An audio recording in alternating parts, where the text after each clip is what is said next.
We got it going. I'm gonna go ahead I and set mean, the it's been room. 15, 16 minutes, bro. How long you gonna run fucking music? That's on me. That's on me. It ain't gonna happen again. Hey, look, man. Welcome to the motherfucking South. You now rocking with Wack 100 and the Queen R&B. Follow all the mods on stage and whoever you resonate with, man. Ping up, share the room, man. You got a pink ticket? Go up top, get that pink ticket off your name, man. How y'all feeling, man? Where we at, man? What we doing? I will What up? say this, y'all been slipping, but I gave it to Guap. I got a Cam Capone interview. I've been going crazy. So I don't know who you content niggas is who's supposed to be searching for shit, but that's a little weird. I've been watching all day to see who was gonna drop it, but I just gave it to Guap. He'll run it in the 5 o'clock room. Leave it for a running. Y'all just posted in the I chat. don't know. Nah, man, listen. Yeah. We got a thing, a back channel back there where I've been watching all day. I said I ain't never been on Cam Capone. It's going crazy. Academics didn't post it. And these niggas, I said, so fuck it. I'll go ahead on and assign it to somebody. Today I got to assign exclusive interviews to this side of the app. It's crazy. It's motherfucking 2 o'clock. This nigga running music for 17 minutes. He worse than Bay Bay, motherfucking Funk Master Flax, and motherfucking every other DJ in the world. I don't know what that is, but I know I was in Camp Capone a couple hours. But I don't know. So ain't no stuff. Whatever y'all silently was gonna do, don't even do it because I've really been watching that whole admin and that morning show thing. I said, yo, did these not know that this shit is out before another motherfucker in another room somewhere run it? Then what happens? Y'all don't do that math? Big Chuck go run it over there and the people heard it and then y'all want to run it after him. Ain't no need to sit in the room, right?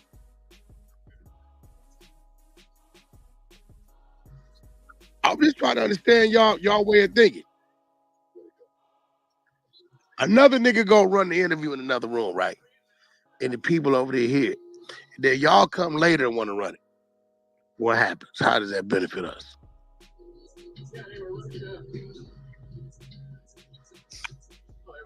Should never be no secret who gonna do what. It's why motherfuckers ain't crossing on what motherfuckers is doing, right? Yeah, that's true. You're right. The fuck is so I'm watching the shit, the group chat, the text. I said, oh, they don't see it. All right, y'all already been lacking on dropping content, right? I've been watching that too. But I ain't tripping. It's just don't cheat the side. Don't cheat the side because you wait too long. Somebody else run that shit somewhere else. Guess what? Why the fuck should they come sit over here with us?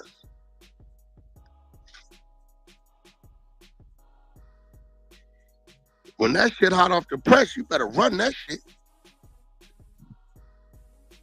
That's a fact. I'm just keeping it real. Nigga, this is the third room of the day. Oh, I thought it just dropped. Mm. No, That's another problem. Yeah. in the chat in the last room, but that was all they said. And I said, "What do you? I don't know what you're talking about." And that was all they said. That was it. That's very weird for over here. So nobody knows what's going on.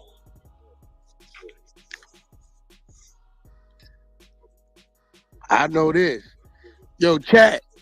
I don't know. Maybe I'm tripping. Put a 2 in the chat if this nigga was playing too much motherfucking music. This nigga had a club going on.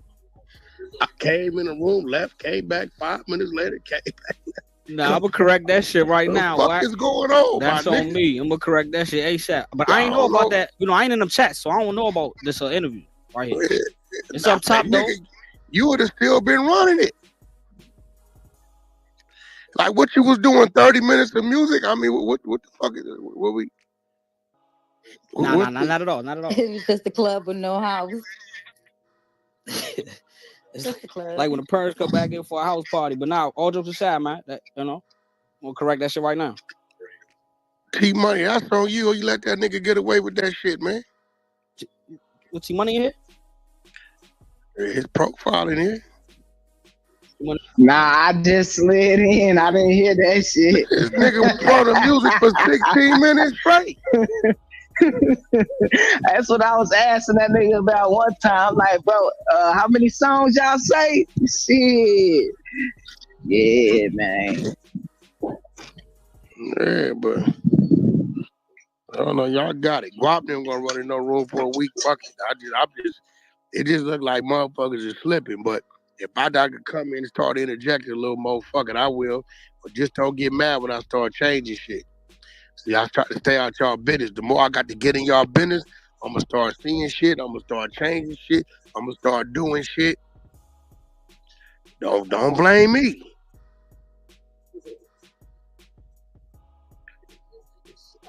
Shit. Fucking Reese, how long you was gonna let the nigga play the music? Well, I was looking at the room, and I think the Coven was holding content a little longer than the 2 o'clock. So I It think was they was just 180 waiting for 'em. motherfucking people in here. And this nigga still played music for 5 more minutes.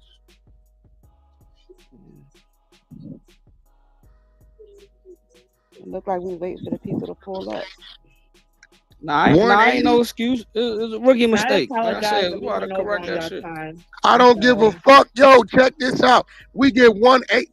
Soon as that room hit 100 on the switch, boom that bitch. I don't give a fuck, Empress.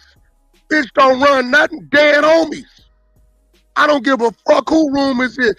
Once that next room hit 100 and they ain't boomed it, y'all go boom the motherfucker. Because at that point, they being disrespectful. Alrighty. Don't nobody give a fuck. Yo, Empress, I'm letting you know right now, we don't play that shit over here. You don't infringe on the next room's time. Give a fuck what you got to say. You better say what you got to say. Pay attention to the motherfucking clock on what else you gonna say. Because once that nigga S. Dot start moving traffic and that next room hit 100, your shit going boom. Straight up. Like, what the fuck going on with y'all? We don't give a fuck about what her feelings about that. Fuck her feelings. Y'all just let this motherfucker do what she want to do. Y'all get at her when you should and don't say nothing to her when you should. Nobody gives a fuck. When it's time to rotate traffic and that next room hit 100, boom. Boom. And damn to come over here and say something. If we holding the traffic for a reason, we hold it. Once S. Dot is moving it, that's it. She better be in that motherfucker talking fast. Don't nobody care about what other points she's trying to get out. Everybody knows she's spoiled ass brat. I don't give a fuck. Tell y'all right now, I know when to get at her. Fuck you, your opinion. You've been in there 3-4 hours. It's the next room time. 100 people then rotated over. Either go over there and talk about it or wait till tomorrow. That's it.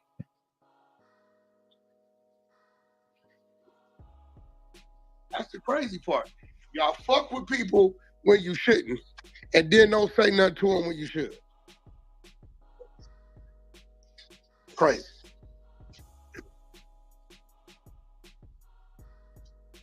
Are you telling me Empress held the traffic?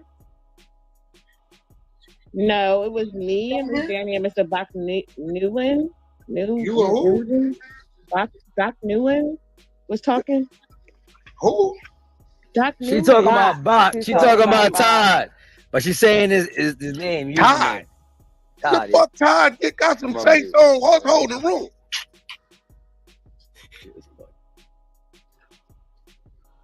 Todd don't give a fuck about none of y'all rooms. How about that? You didn't know that? Yeah, I wasn't over there. You know, once I that know shit you hit wasn't. under 100, that shit, you know, I'm booming that shit. That bitch is gold. Facts. I I think know that's that. I'm ability just for tripping that. on. Todd don't give a fuck about nobody rooms. Ping Todd in here and ask him if he give a fuck about any of y'all rooms. Todd don't like none of you niggas. That's a fact. He not lying. Todd. He not lying. Todd in here right now? I would never make that mistake again, y'all. I apologize to the whole team. Talking, Sorry. I can't believe you talking about you talking to two. I was talking Empress to two don't like you. I was talking to He don't like you. He don't like your kids. He don't like none of that.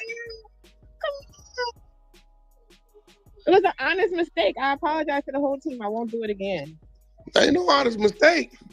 You got court Friday. Oh shit! This is crazy. Not court. Call it what you want, because you think you can get away with shit. See, it's a thin line between Wack fucking with you and you gonna get fucked over by Wack. You.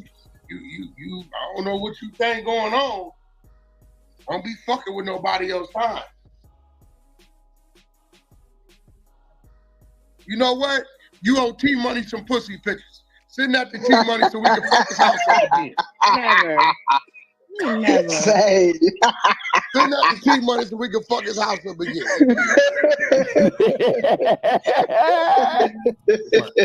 Don't fall for it, T Money. It's tempting. Oh yeah. Oh, no. We're gonna get T Money just got that motherfucker back on track. Yeah, don't fall for it, T Money. You heard? I'm about to go say you when it get lonely at that. Hey, Wack, you wild, man. Hey, Wack. Bring Tood up. Watch that. I don't know what the fuck it is, y'all. I'm already in. What happened? What happened Tood, now? let me ask you a question, Tood. What? Because this lady gonna tell me.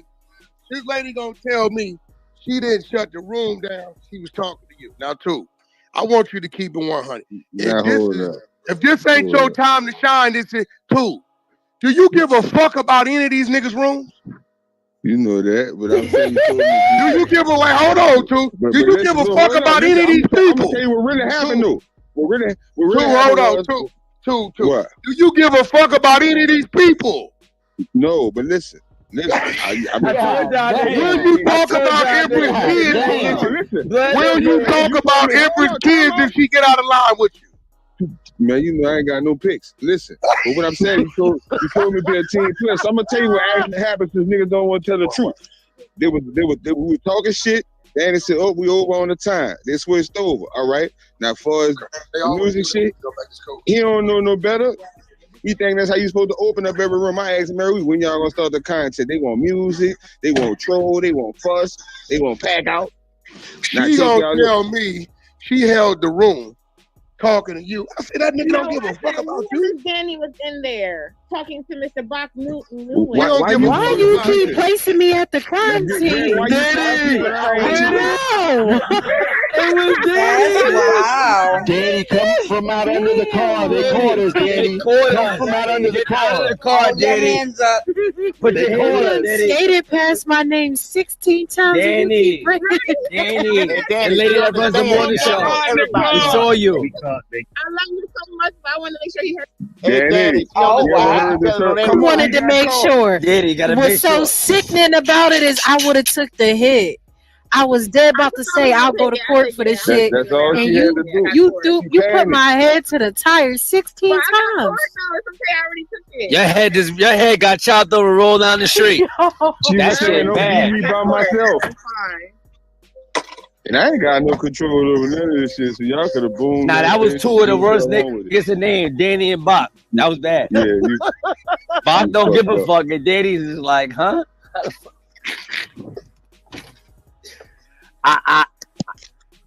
If you gotta go to court, I'll represent you, Miss Empress. Please don't. Please don't. oh, you got a joke. You just had to get your leg back. You a dirty I'm a motherfucker. dirty nigga. Very dirty. Very dirty. African. We can't make this up, bro. I got tricked back into standing to the room lead. That's what happened, Mr. Brock. Shit. No, you didn't. Two don't give a fuck about you or nobody else in no room. That's you just want to run your motherfucking mouth. So we gotta make the people wait another 3 hours before we can get the content. What you mean? Y'all did that. I mean, I had it's to too late. I had to go find somebody to play the shit. I did my due diligence. I went through the chat. I went through all of it. Scrolled through all of it. No mention of it. I seen, okay, well, shit. What y'all time y'all? You 5 o'clock? Here you go, run this. Y'all did that shit. That's 8 Like, o'clock what the fuck? East I Coast don't know. time. That's I late. don't know what program y'all got going on. But when I seen it and Bumpy said, "Oh yeah, it's on," I said, "Well, shit, we can run it in the South. We up next." You said I, that d- we. I did not put it in the chat. You're right. I didn't. Yeah, I ain't see that shit at all. Yeah, I didn't put it. Nina, you're not Hey, even in the listen. chat. That, Hey, that's why I ain't hey, know. listen. If ain't nobody thinking about it, I gotta think about it. You're So right. I can't get mad at. Why would you think we ain't gonna run it though? You know we gonna run it. How I know? Ain't nobody ran. I thought it just dropped when they put it in the chat. You know we gonna run it though. You want you gotta have faith in the team. You know the team gonna run your content. I'm disappointed in the new people. I don't know shit. How do we know people gonna run what content, Danny? How the fuck do we know? What's the only way of us knowing? The channel. The message. Communication. Mm-hmm. Communication is the key. Yeah, but I don't know. That's what I'm saying. The fuck y'all on some? Don't tell nobody. That's weird. Hey, Wack. Did y'all know the morning show replay was on? Yeah, the one. If the morning show replay is gone, R&B replay probably gone. That don't take a rocket scientist to figure it out. I know I ain't the only nigga with a brain. Let me shut up. But y'all keep on saying it. No way I'm the only nigga with a brain. That don't take a rocket scientist to figure that combination out. But you know what? We're going to investigate, y'all. Let's figure it out. Which one of y'all did it? Mr. Wack did it. Rakita, come out the background, please. Shit don't take a Come from under the Which one of covers, y'all please, did and it? save Because when us. I opened it, the replays was on. So which one of y'all did it? JL. Let's get to that. Yeah. Since we mentioned it. I've been getting that text all day. That math is easy.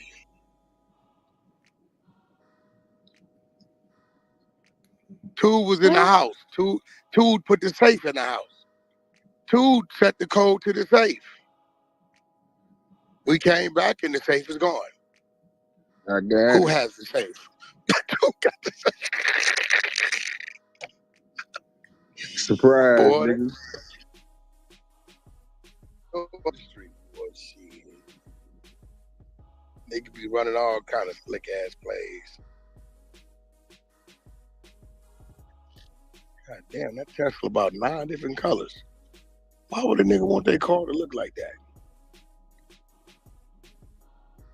The chameleon shit. It's the iridescent. Yeah, that's what it is. Yeah. Yeah, iridescent.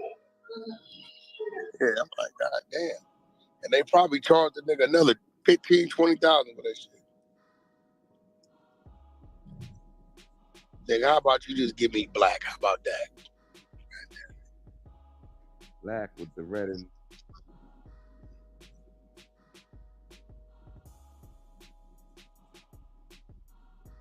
replays them. I know some disappeared from Dangerous Minds. I don't know what happened in Dangerous Minds that day though.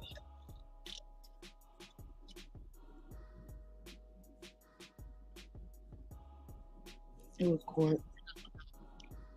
Oh, it was in court. Double And or CL somebody packed else. up 2 niggas, remember? CL was packing up 2 Mr. niggas. Doubles is in court. Doubles was in court? Mm-hmm. Yeah. Had been in that room though, right? No. that was the day CL got clipped too. They reported. Damn. Where'd that come from?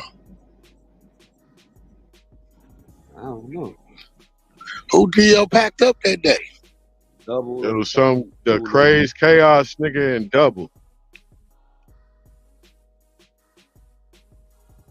Either one of them was an admin, so they couldn't lead it to replays.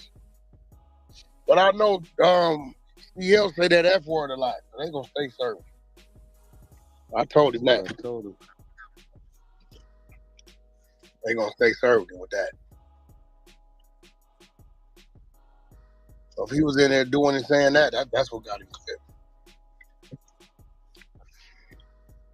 Who, Sierra And then clip? that could have got the room. That could have got the room deleted too. I said that the other day, but they was like, no, I'm friend, shut up, blah, blah, blah. Reported they sent the clip in from the room. Think that would have affected the person that opened the room too? You know, it's gonna take the room because they're gonna send the clip in of him saying it in the room, and it's gonna backfire you on the room. Oh, man. Yeah. And he said a lot. Yeah, he don't stop with that. Yeah, you can't put the word hate and faggot together. You just did. I'm like, hold Damn. up. Didn't he not just? That nigga too different. You know, I don't give a fuck. I know you don't, son. For shit, sure. I don't know. That's up on Guap. I don't know what Guap didn't want to do, but that's on Guap. I just was watching and paying attention. I said I ain't never been on Cam Capone in my life. Man, I was just These gonna ask you motherfuckers, that. these motherfuckers act like nigga, fuck you. I take that motherfucker to death for the clout chasing. The fuck y'all doing over here? I was just gonna ask about Bro, that. they I didn't even weird know that's over here. what They interview you weird. was talking about. And can't nobody in this room explain to me why it was a secret of what y'all was gonna run, knowing damn well, like, okay. First thing I did, I went to the thing, okay. It ain't back yet. All right, well, cool, shit. That room is open. Ain't nobody mentioning here. Wow. You got the next room. I ain't gonna let it go another room. Shit weird. I'm trying to understand. Is we keeping secrets on content now? What the fuck is going on?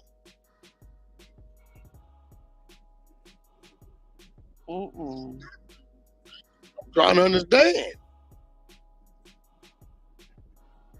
Who started that shit? Tink crying about Jazz running the goddamn content she ran? Is that where it come from? I'm trying to figure it out. When did we keep a secret on who running what content?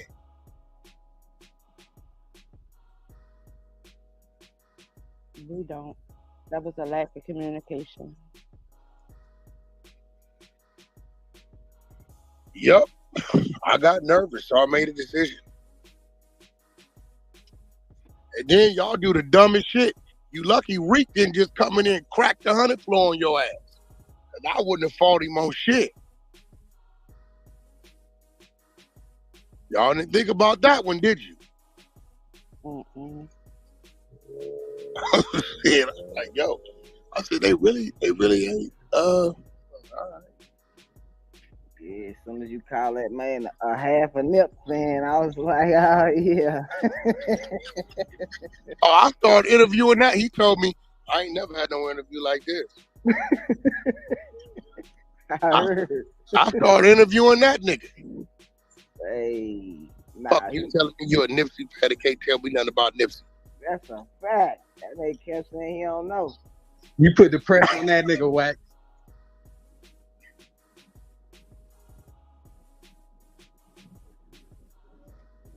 Wow. Comments lighting his ass up. On it. Yeah. Then the comments lighting his ass up the whole time. Guap at work. Shit.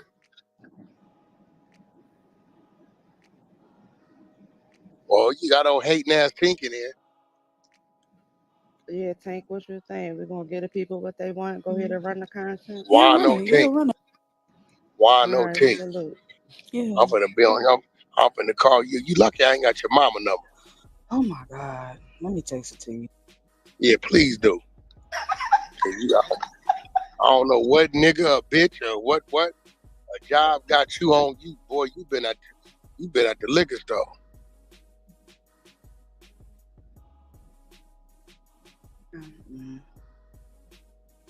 Loaded. Let me just text it to you now so you cannot say nothing to me. She got a motherfucking Dasani bottle with Don Julio in that bitch. Not Don. Espelon.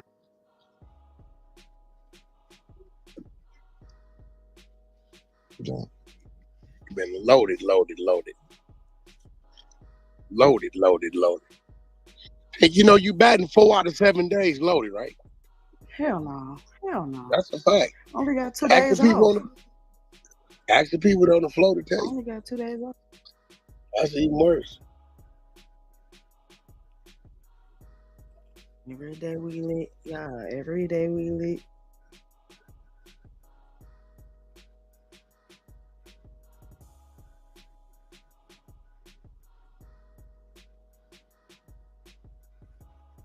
All right, let's do it. And don't let that nigga did y'all Nino ever do do the no vote? 15-minute DJ sets. Did y'all ever Man, do that the shit vote? done with. That shit done. That nigga on rapid replay. My ride left me. The music was playing so long. That's on Bro, me. I you feel take what that. I'm saying? All right, My Wack. ride left. Did y'all ever do the vote or no? Done. No, they didn't do it. You awake. Okay.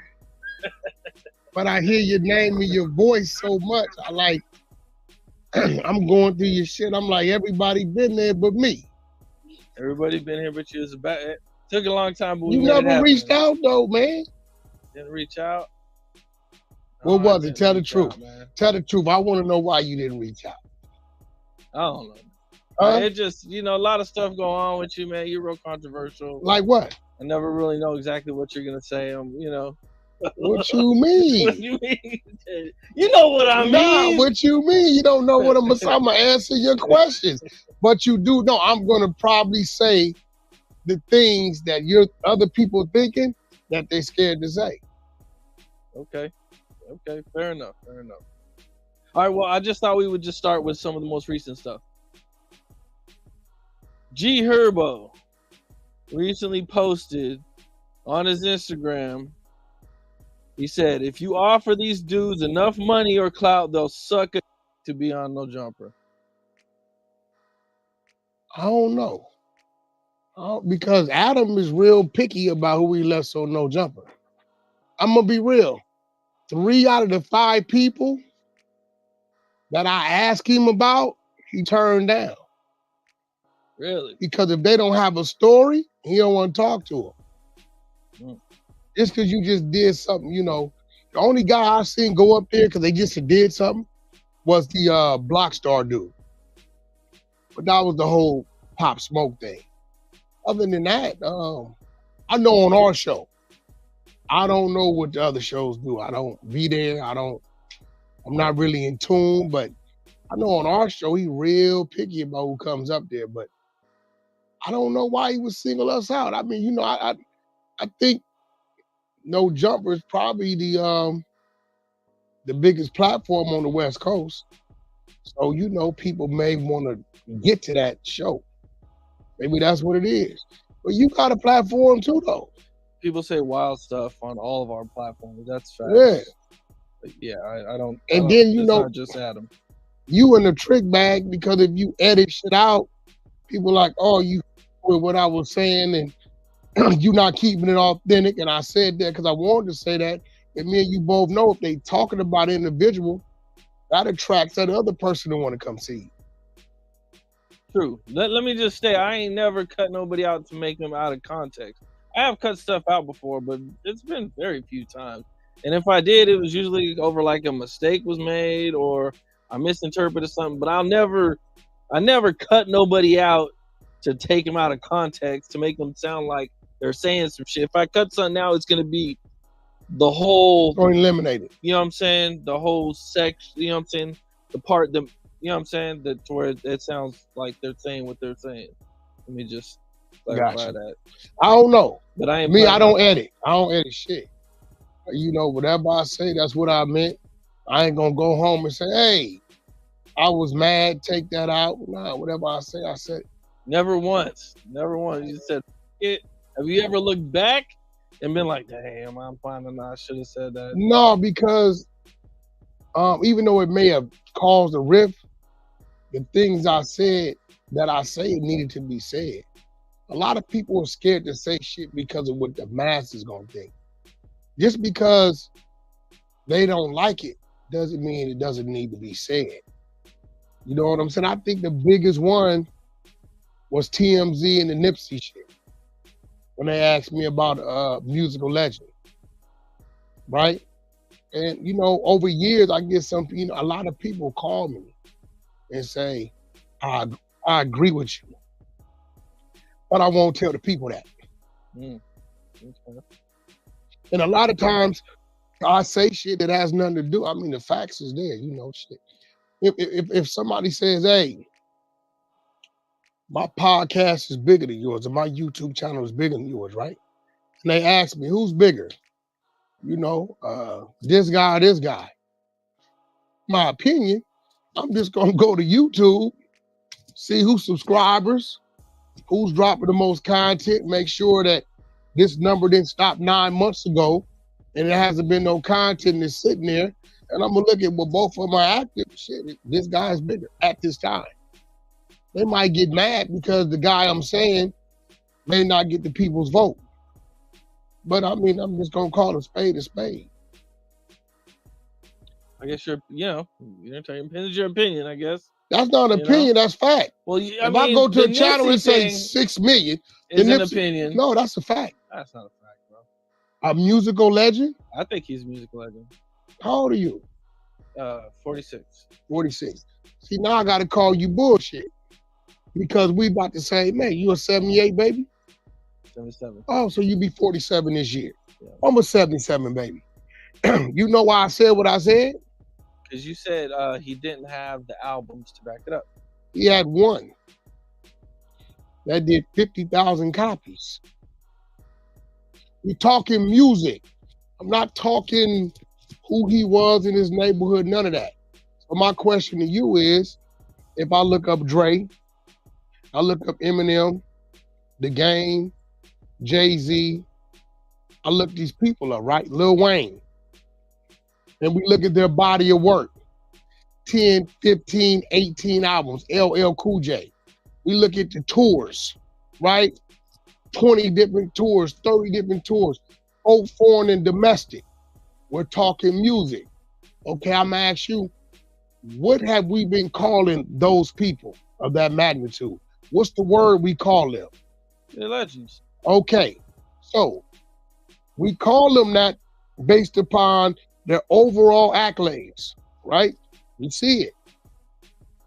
One album, 50,000 units, no tours. We talking music, bro. We're not talking nothing else. I can't talk nothing else.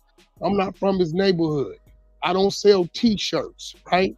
So I can't say what he was and wasn't doing at that time before his demise, right? So music-wise, if we're gonna call Nipsey a legend, do we not have to create something else that would be called these people we just named?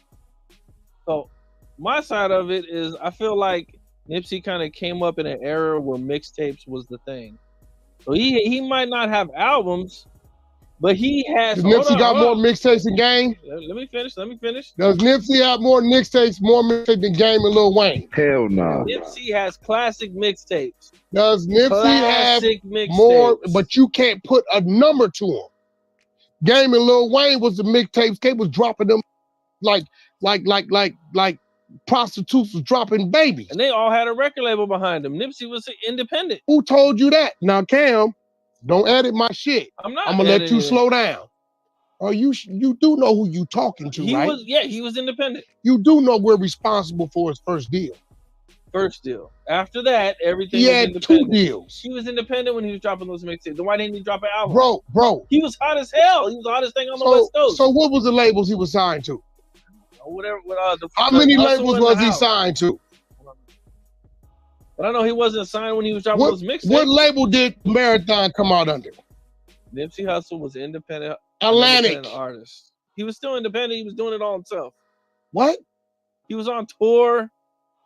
He went on all types of road tours. Are you telling me right now that Nipsey wasn't signed to Atlantic Records when they dropped goddamn Marathon? Is that what you're telling me? I don't know about that. So you talking to Wack about, now you do know. When he was doing his mixtapes. Hey bro, anybody do a mixtape, the label don't give a f about that. You can't sell it. You can't clear it. You can't do nothing. That's for promo. Do what you do.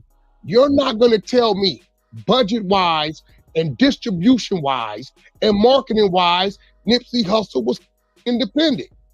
This is why I know you wasn't real Nipsey fans. A lot of you niggas like these DJs, and if you want to, won't you go to music, pull up the marathon, scroll on down, see what it tell you. When we do it for you, I'm gonna do it for you. Like, we're gonna show it on the camera. A lot of you motherfuckers like you DJs, and I feel like Nipsey had about 3-4 singles should have went. It's a fact. The DJs won with him. But as soon as he passed, guess what? He was alive another year after he dropped the album, correct? I don't, probably. That sounds about right. Album dropped 2018, his demise 2019. Right? About another 13 months or so. No platinum, no gold. A year after his demise, the album finally goes gold, which means you got more propaganda, smoke and mirrors, right, than was real. The wave that brought to social media. Could you agree for a song that an album that been out 2 years is no way overnight? In a 30-day time period, it should have been claiming platinum because it already should have did some numbers already. He's here, right? It took a year after his demise for the album to go platinum. Now we still got one album, right? We still got one album in 7 years. Biggie Smalls wasn't a legend when he died. Pac was a legend when he died. Why? His body of work, movies, right? How many albums he dropped? He dropped the first double CD to go damn near 13, 14 times platinum. But Pac didn't grow up in the mixtape era. Pac has 0 mixtapes. He didn't need to. We do not, bro. Snoop didn't have no hey, bro, mixtapes. let me in be the real, 90s. bro. Who Guys are not. Who distributes mixtape? Oh, so you telling me we're basing a musical legend on the It's mixtape? an era. It's the era of time. And you're telling me you're comparing Snoop and Tupac to Nipsey when they didn't come in the same era and time. Wait. So we're basing legend and music on mixtapes? For this period of time, it Are has you to out be your consideration. So you His mixtapes were like albums. Where? They were locally. Nipsey was the hottest thing for years. You out your damn mind. Come on, man. Hottest. If he was the hottest thing for on the years, West, he was the hottest hey, thing bro, on the listen. West Coast for Why they wasn't years. spinning him on the radio?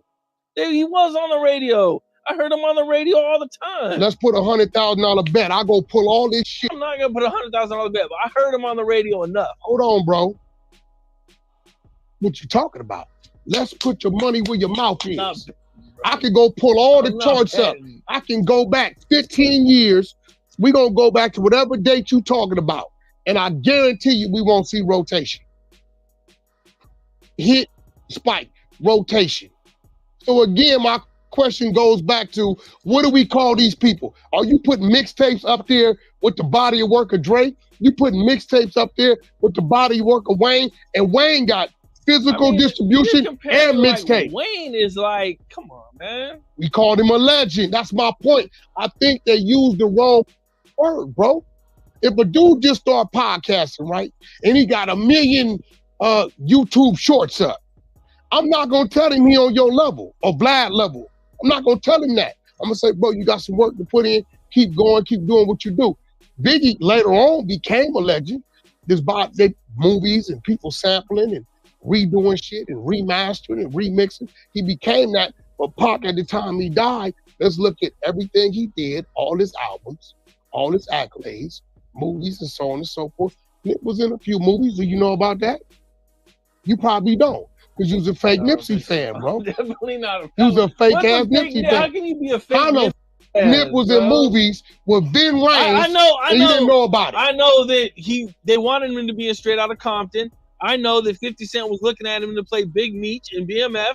That's what I know. I don't know nothing about that. Well, then, okay. Then. He couldn't have did that because he was dead before 50 did BMF. No, he wasn't. When they were into pre-production and all that, he was there. I seen the interview with Little Meech said it. Bro, listen. Little Meech's words, bro. Listen. Before they shot that, he was gone 2019. When BMF come out, bro? 2023?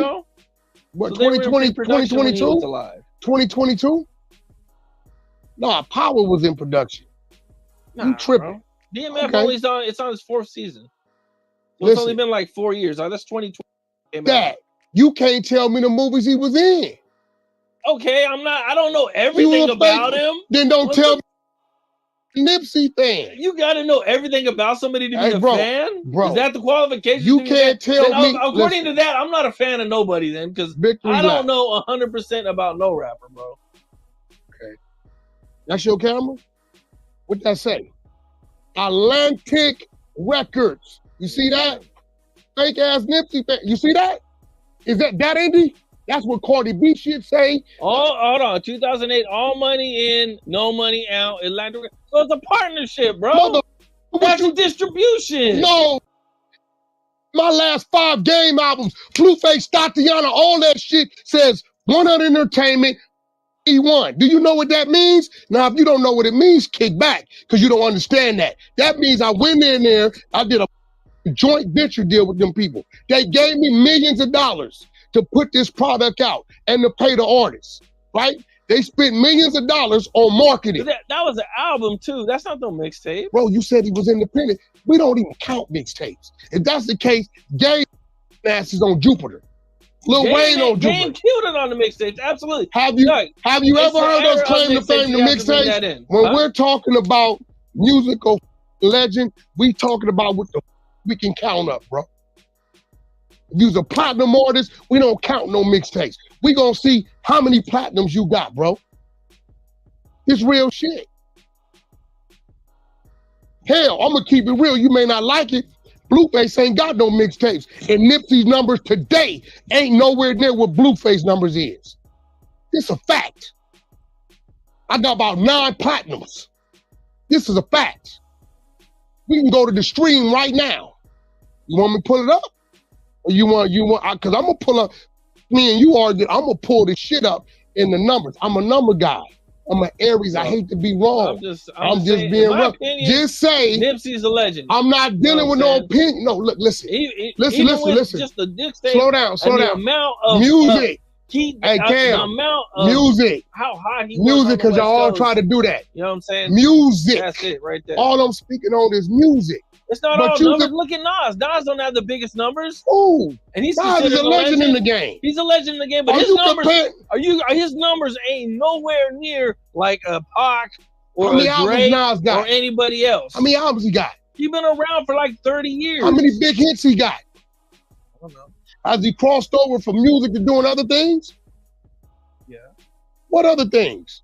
Acting? Film, yeah. Producing, directing, ring doorbells. Okay. Right? Don't ever fix your mouth, and I'm gonna say this for New York, to compare Nipsey Hussle to a Nas. I'm That's disrespectful, saying bro. That Nas don't have the same numbers. He as has like a the numbers. He is. I tell you what, let's put it back. Listen, dog, come on, dog. He is nowhere near. Bro, I didn't put Drake in there. A Drake. I didn't put Drake in there. But Nas is a platinum selling artist. Okay, Nipsey. but my point is, it's not all about let me ask numbers. you something. Numbers ain't. Did Nipsey ever see a platinum plaque? Did he? Yeah. Well, he does now. No. Did he ever see a platinum plaque? Probably not. Did Nas ever see multiple platinum plaques? Yes, but that wasn't my point. Stop talking to me about it. Let's move forward. That wasn't my you point. are just a fan. You are half a fan because you don't even know the movies it was in. I'm not half a fan, huh? Bro. Animal. Okay. Go to your house when you're done and pull up Animal. You'll see Nipsey Hussle, Vin Raines, and a few other guys. What's the name? Gilly. Gilly is in there, right? I'm making you a better Nipsey fan. So when you had his argument, all right, man. What's the first world tour he was on? Or maybe with Game. Oh, okay. Yeah. Okay. When the deal come? Slightly after, right? Probably. Oh, okay. Sounds about right. You know why I can tell you this? Because we ran the play. Made it seem like we was gonna sign. Told them go holler at the labels. The labels see they gonna sign, and what did they do? They jumped. Nipsey done been in 2 or 3 buildings signed. I don't know what this independent shit they with your head. I can say I'm independent at that point then, right? No. The minute you see Slash Major, money's been exchanged. Recoupment has to happen. They got access to your masters for a certain amount of years. Even after the recoupment, it's still a split. You understand what I'm saying? That's not independent. Independent is that's just him. No empire, no monarch, just them. If it would have just said all money in, no money out, that's it. You got it. Till it says that, bro, you got a deal. Gotcha. All right, now some of the next news coming out is PNB Rock's killer was recently. Well, the guy was alleged. The guy that was driving was convicted. The dad. He got convicted. He got convicted. The son they couldn't convict. Right, as far as from what it says, that they say he's not competent enough to stand trial. Can't convict him. He'll be home. You think he'll be home? Yeah, what they gonna do with him? They gonna sit him over there, give him a mental evaluation, steam to one of them little treatment centers. He gonna be to the house. That's crazy. That's the judicial system. Now, is that crazy? Not Wack 100 in the seat. What's crazy? What they did or what he did? Wait, who did what? Wait. Don't go to studying. This your show, Cam. Who did what? No, don't go to studying. I don't want to have that effect on you. What's crazy? What they did, the father and son, okay, or what PNB Rock did? Now, I want you, I don't know if you can convert your mind to the street. PNB Rock wasn't, that was a smart idea for him to be there. Where was he at? Roscoe's. Oh, ain't nothing wrong with Roscoe's. Man, hell yeah, there is with all that jewelry and shit. What? No, it's not. Roscoe's on man. Roscoe's, listen. Roscoe's on man by the 405 freeway, no problem. Roscoe's on Gower, no problem. Roscoe's in Long Beach, no problem. Roscoe's on Manchester and Maine, a problem. That's what we're talking about. No, is that Roscoe's? So that's what we're talking about. Even the street from around that area will order and send their girl. And even if they want to go in, they're going to go in a certain way. And you sitting there with $1 million of jewelry. So I'm asking you,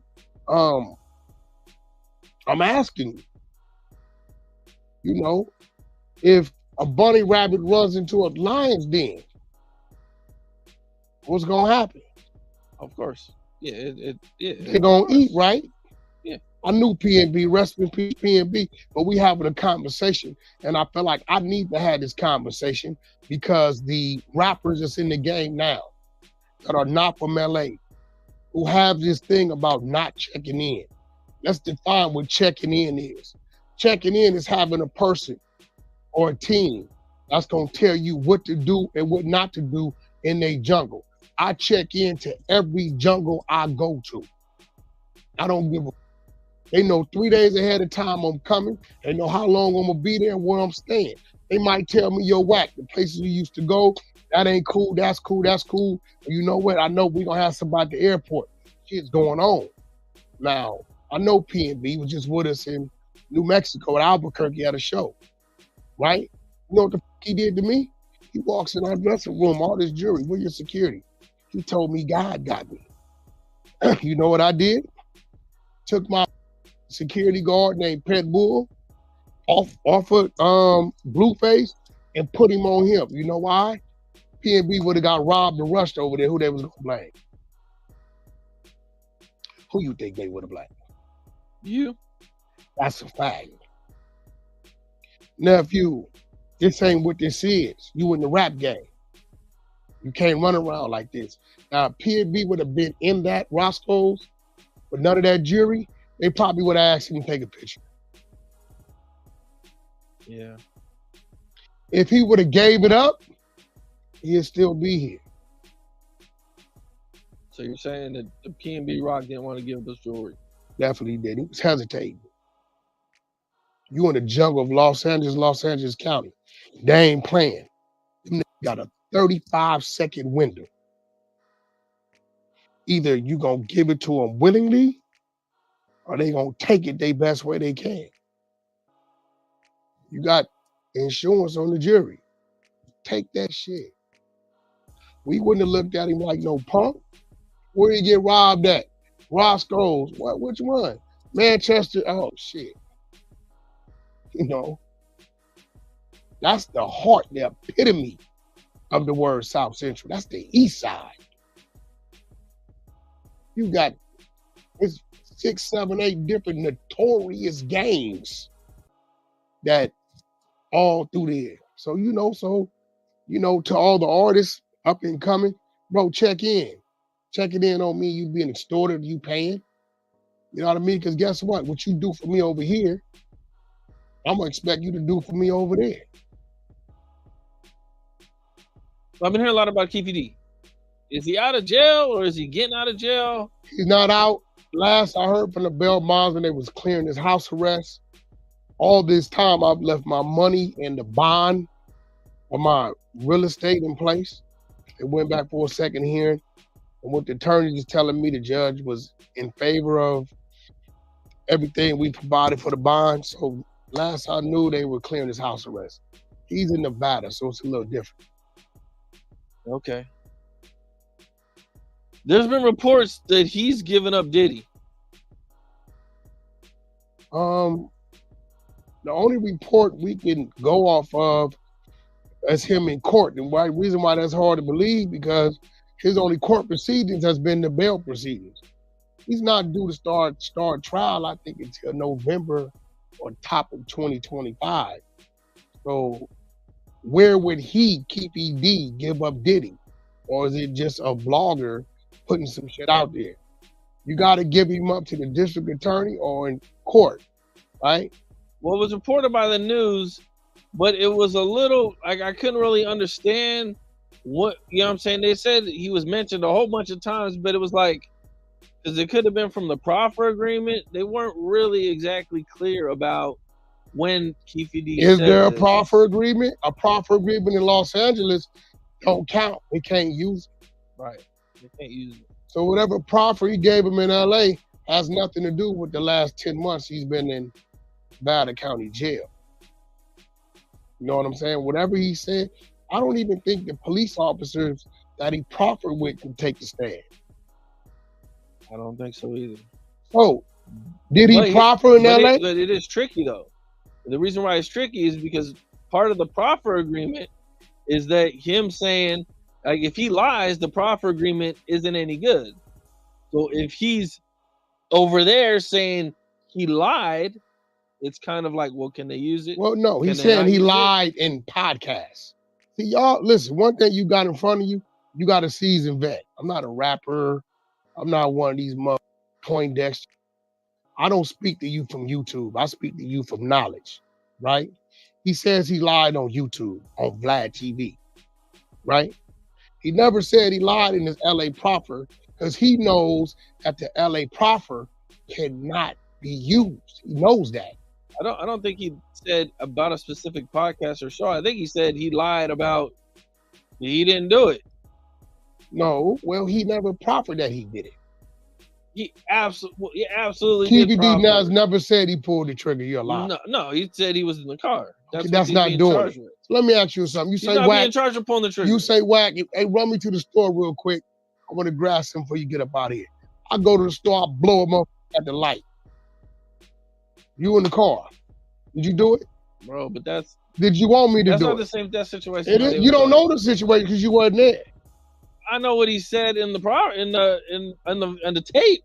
The proffer? Yeah. That can't be used. Don't matter what he said. Okay. They cannot use that.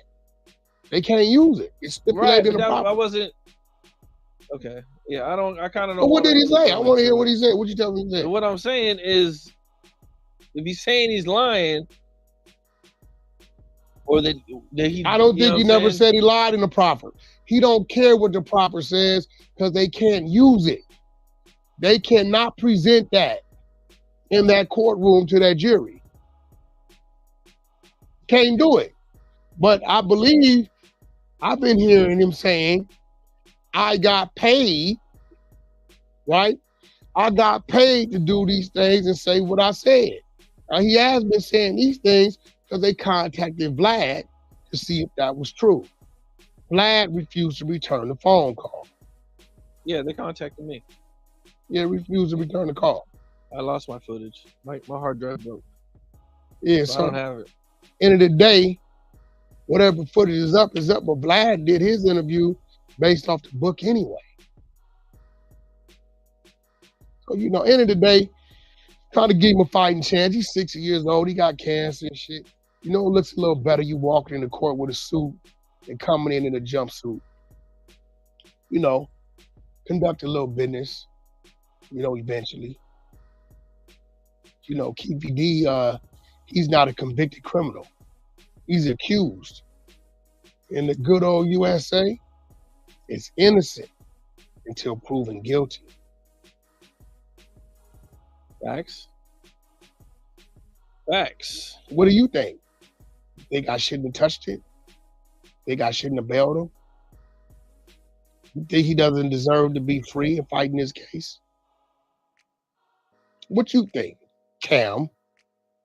You met I Keefy don't D. have a problem with him being free and fighting his case. No, he's innocent until proven guilty. There we go. You see? Me and you spent just probably the same amount of time. How many times you interviewed Keefy? Just once. Couple hours? I don't really remember how long He we came were to see together. me at my studio once for a couple hours. What do you think about Tupac's family possibly suing Diddy? For what? For what he's being accused of. By who? I believe from the stuff in the Keefy D, from all the stuff that the news is reporting about it. So here goes a question.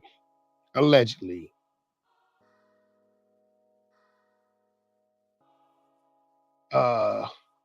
Diddy was supposed to pay Keefy D $1 million.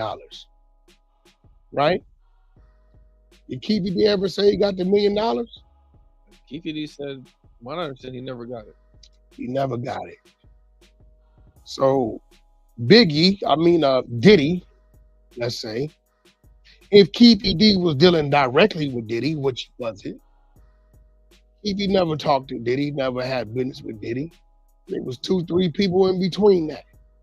So if he never got the $1 million, what business did he do with Keefy D? You asked. I'm I mean, I asking can you. tell you. Okay, from what was said in the proffer agreement, Keefy D says that Diddy asked him in a deli to get rid of Tupac and Suge.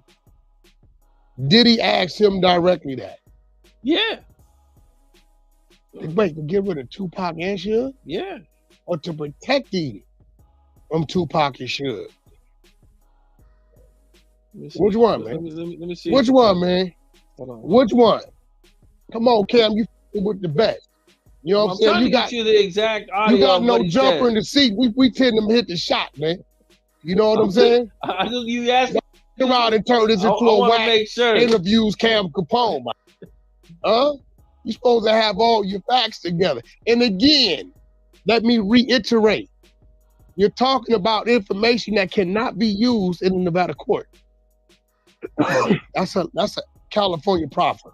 Bro, don't pull up no blog shit. Pull up Keefy D. I don't know what's a blog. And you telling me you got Keefy D video with him in the proffer room? I don't know. But it ain't nothing you can pull up. We might as well You keep have moving. the audio of when Greg Kadings did the proffer. You have audio, not video of it. The whole proffer exists. Greg We Kadings know it has exists. This the man that raided my home. Oh wow. We know it exists. Here's Vlad. We know what he said on Vlad. But This is the. But you the gotta headline, remember. FBI told me Eric. You gotta Von Zip remember, kept what my is he $1 saying million from about Diddy Vlad? for Tupac murder? What is he saying about Vlad? He was paid to say the shit they wanted him to say, right? You can't, like, bro, you gotta see, I know a lot of y'all live off of recycling the bullshit. But once you identify Bro, bullshit as he's going bullshit, off of the prophet too, bro, but listen, Vlad is not the prophet. Okay. Vlad is like him interviewing with you. Did you swear him in? Absolutely not. Did Vlad swear him in? Nope. Okay. He got paid to do that interview with Vlad, right? Okay. Once money's exchanged, what people say kind of taints it a little bit, right? You don't know if they had a conversation prior to, hey, look, I got this amount of money for this, but if you willing to give us this and go this way with my questioning, how you don't know if any of these things happen, right? Okay. Let me ask you something. Let me ask you. Okay. Do you think that night as we know it to be, all the players, Keefe D, Baby Lane, Suge, Tupac, the Death Row Entourage, the situation that happened in the casino. Do you think that night didn't go the way it was supposed to go? Elaborate on that. What do you mean, like the way? Let me slow it down for you. You mean by because I seem to be making you a little nervous. Do you think that night? You mean like God's fate? The events that happened, the players involved. Do you think that night didn't go the way it was supposed to go? Have nothing to do with job. We talking streets. Oh, you talking street shit? Okay. Oh, that's absolutely how it goes. For sure. Okay, so why is everybody so sentimental and emotional? The only thing that was wrong with that night, it was one thing wrong with that night. Security was not on point on Suge's vehicle. That was the game changer of that night. It's like somebody saying, "Who got an alarm on his house? The safe is sitting in the kitchen. We're gonna take the whole safe. We're gonna have to break in the house. We might have to time up when the alarm go off, right? Right, Cam? They get to the house and they go to open the door and it ain't locked. They open the door and the alarm ain't set. Or the robber's supposed to say, "Hey, we come to rob you, come set your alarm," or the robber's supposed to do their job and grab the safe and leave. Which one? The only thing that went wrong that night is the security wasn't what they were supposed to be. If the security would have been on point, Pac wouldn't have been hit. None of that shit would have happened. Not to say it wouldn't eventually happen. What would have happened at the, club? I don't know. I'm gonna be real. I'm gonna say it. They may not like it. I believe the right people that was supposed to get harmed, if anybody got harmed, right? Because if it had happened at the club 662, it could have been 5 innocent females and 4 innocent dudes got hit, and he probably would have still survived. So would you rather 4 people get killed, had nothing to do with it, 5 girls get shot, 2 of them paralyzed, 1 knocked, half their face knocked off, and Tupac still running around rapping? Is that what you telling me? I didn't tell you that. I'm asking now what you telling me. Which one would you rather happen? Would you rather it happen the way it happened, or maybe like we don't see him, oh, there they go, skirt off, and we're gonna hit them at the club where a bunch of innocent people get in? I'd rather it just not happen, but okay. No, I mean we got it. Something got to happen. Hypothetical. Because hypothetical. The stomp out happened, right? Okay. Cam, you didn't show up prepared for me, Cam. I'm not. You're not just gonna interview me. We're gonna interview each other. Interviewing each other? No, I'm on the hunter side of the trenches. What's going on? You asking me questions. I'm asking you questions about the questions you asked. All right, but then, okay, look. Which one would you rather happen? Neither. If one had to happen. I'm not. So what? 5 innocent people you're telling me? No, listen, you got 5 innocent people, 2 women, 1 of them paralyzed, 1 of them half the face knocked off, 1 dude dead, the other 2 shot in the died. Oh, neither one. I don't want neither one of those. One of them gotta happen. How can I report somebody The security dying, is bro? in place, so they couldn't hit Pac at the light. But they know they going to 662. I would rather Cam, which one would you rather happen? Neither What one. happened at the light or something happened Neither at the one. door? See, Cam, listen, at this point in standing time. on it. No, listen. Which one? Because one of them already happened. Okay. What happened? That's a fact. And everybody at the club was safe. Okay. Because they had nothing to do with nothing. So would you rather that didn't happen and then the club thing happened with a bunch of miscellaneous But if it happened people? at the club too, there was probably guys there ready. There was security there ready too. Matters So it open. would have been really wild. No, it's just, that's my point. Because it would have came back That's too. my point. So which one would you rather he survive the light and then go to the club where other people was in jeopardy? Which one? The people at the club didn't stop Baby laying out.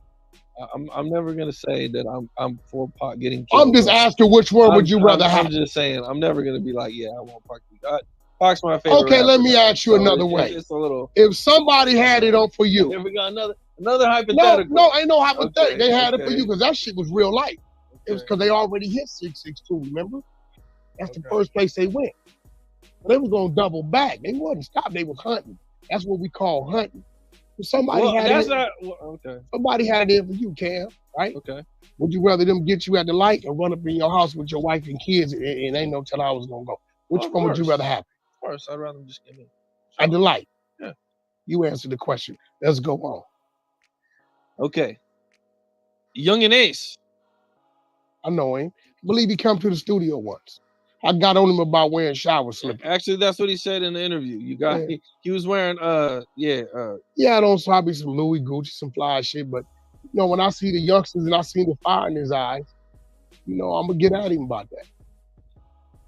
Did you say that he's next? Yeah, if he continues, this is how it works, right? If you continue to antagonize, Fulio, that's his name, right? Yep. Well, Fulio, yeah. Right? They tell me, I haven't seen it, that he was going to the graves of his ops, right? And doing shit, right? Which kind of angered motherfuckers. So they like, we gonna get him, right? And from that, they made several attempts. They tell him he's been shot up 3-4 times, right? Young and Ace. I would tell his little ass, and I'm gonna call him. I'm gonna get his number. If you continue to do that, the same shit that happened on that side will eventually happen to you. You already got a situation where y'all enemies. But if you just go your way, because there's nothing else Julio could say to you. There's no more diss songs he can make about you. If you go your way and just use your talents to make good music, people will know you from the dude that used to beef with dude. But if you continue to drag his name the way you dragging his name, right? The only points that can be scored is on him. Julio gone already. I advise nephew, get his money right, get his music right, and move his ass out of that area, right? And move his ass out of that area and continue with his flight. Don't waste time talking about whatever you was gonna get out of him, or his recognition, the clout, or whatever it was. Not saying that he needed it for clout. It's done. It's dead.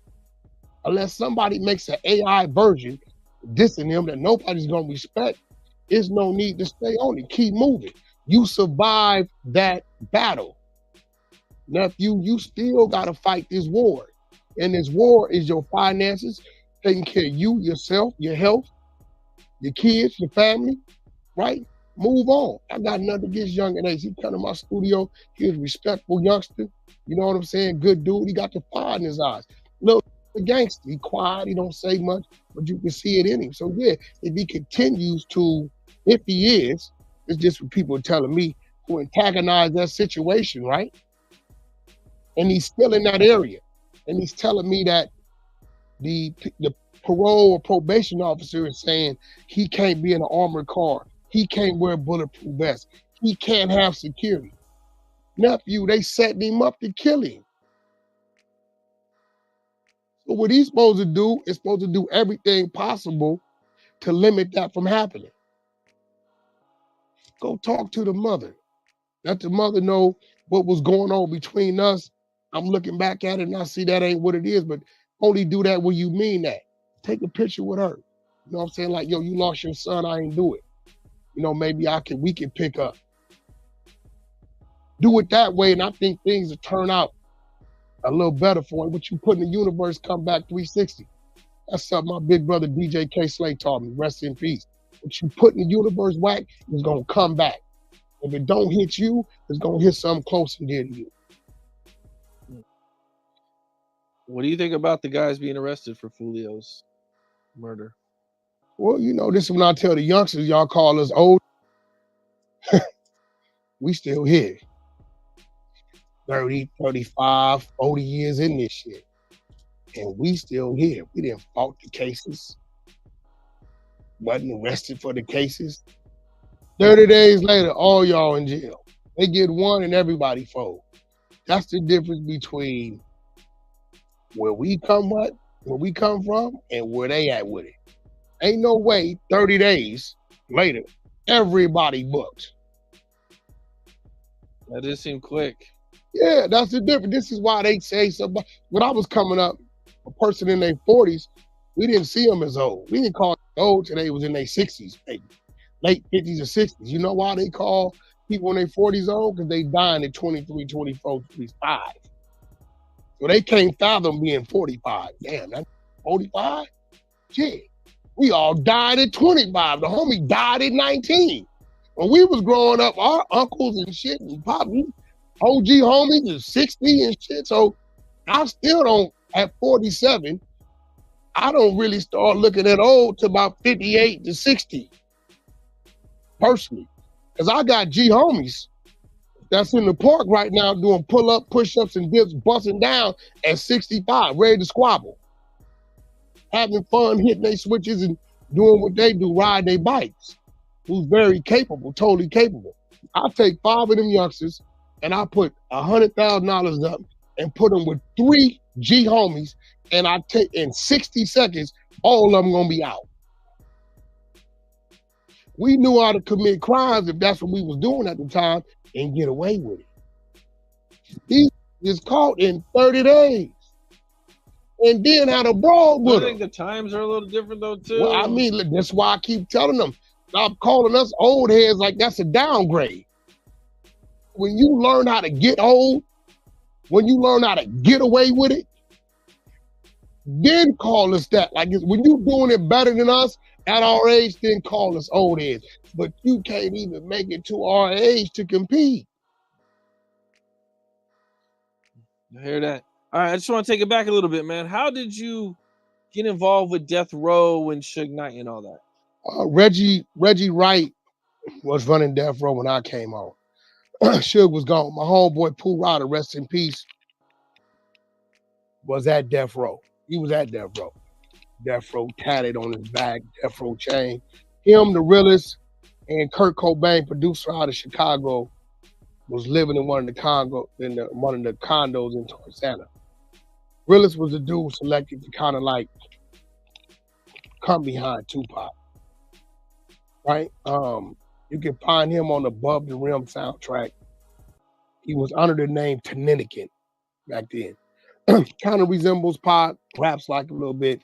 He was gonna continue his thing. So when I came home, I had to get a homie and ride up to the road, get his check, did that. Maybe a week later, I told him I needed to have a meeting with Reggie. I had a book I did in prison called Infiltration. And my idea was it was 12 chapters, but an artist, each chapter of the book, on the CD, attach the CD to the book, you can't buy one without buying another. Dub C gave me my first meeting with that project. The homie Al Pittman from Westside set that up, who was security at the time for Exhibit. Had a security back then. All right. So I took a meeting with Reggie, and Reggie was like, "Shit, man, let me run that by Suge. We got a few events, coming up. Come out with Ryder." So I went out with a few events with the homie, and things was happening. That's where me and Keita Rock got tight. We got in a big ass brawl at the we went to the Soul Train Awards. Things happened there. Shout out to Red Man, because we came in the bathroom 20 deep. He was in there. And Red Man turned around and squared off. He said, "Y'all gonna get me, you gonna get me, but I ain't going out like no punk." And we looked at it and laughed. We like, we just in here to use the bathroom. But some shit happened that night. It was a big ass melee. That's where me and Keita Rock got tight. And that's where I was acquainted with Big Fave from Insane. Big Fave was riding with Nate Dogg now.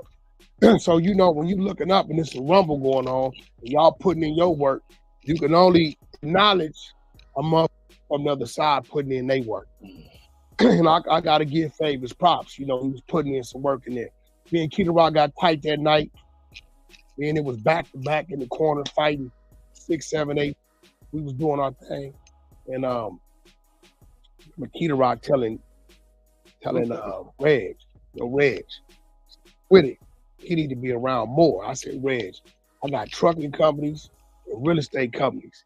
I ain't that type of dude. When I got time permits, we can talk some business, or you can come down and show me the ropes and let me go through the office and ask the questions I feel I need to ask. Cool. And that's how me and Red started bonding.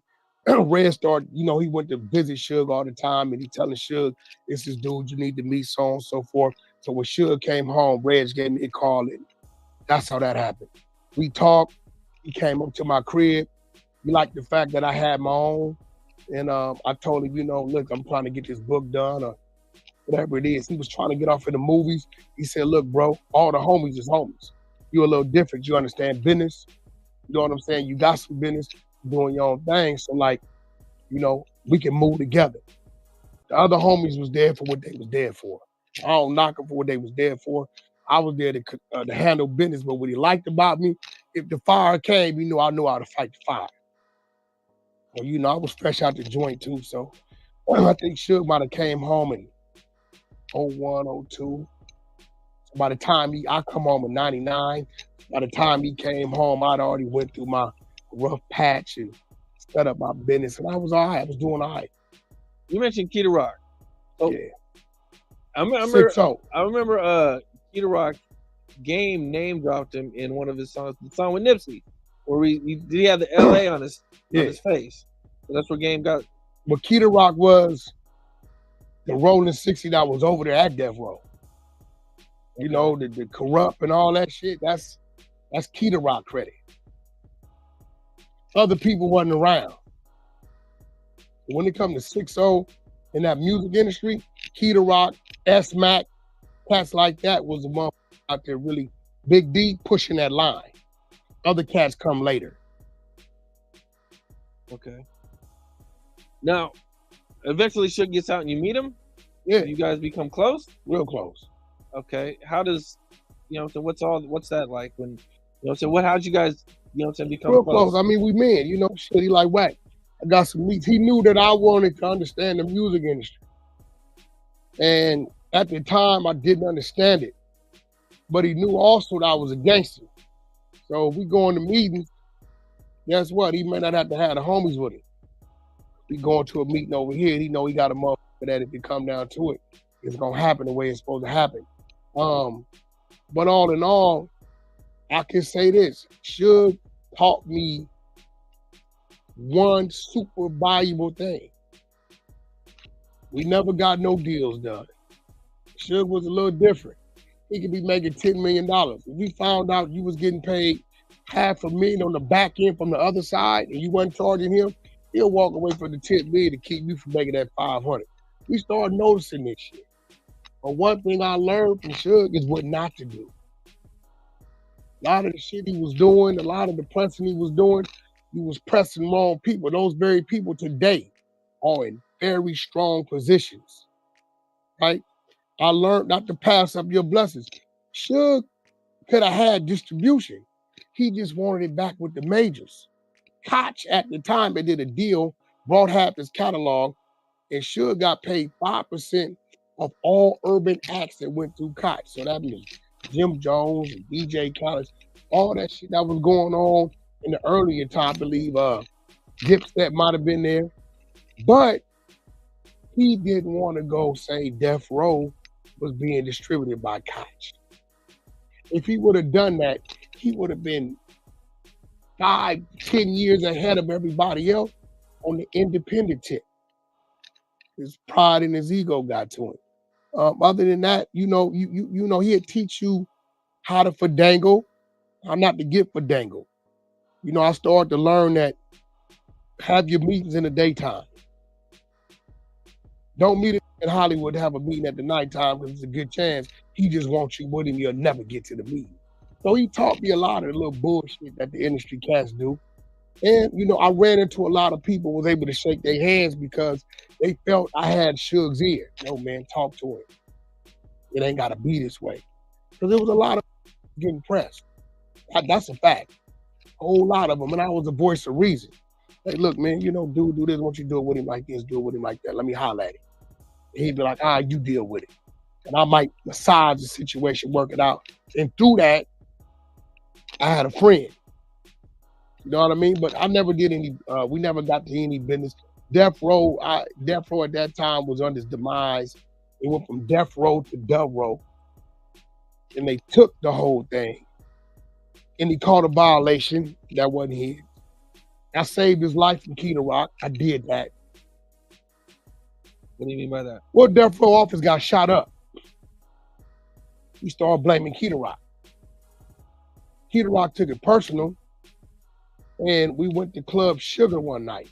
I'll never forget, because I got into it with Dirty Magic that night from 8-7. And that was another night. G Homie, Inglewood, Muggs was working security. And when we went in, people started telling us Key to Rock outside. So I didn't think nothing of it because I didn't know what was, you know. And Suge was like, yo, go check on the Rock chick. What Rock chick? Well, people been saying, you know, we saying he shot up the office. And nigga, we know who shot up the office. It wasn't Rock. Rock ain't shooting no glass. So I went outside, stepped outside Club Sugar, but was at the time across the street from White Lotus, right? I see Rock cross the street. Look, he had his triangle running from the street. When you see me cross the street, if you just paying attention to me, then you done lost. So I walk across the street at Rock. Rock, what's happening? Wack, this ain't your problem. He with me. Wack saying this, that, and other. I just heard about it. Rock, he with me. Rock look at me. The Rock, I'm out here by myself, homie. I see what it is, but he with me.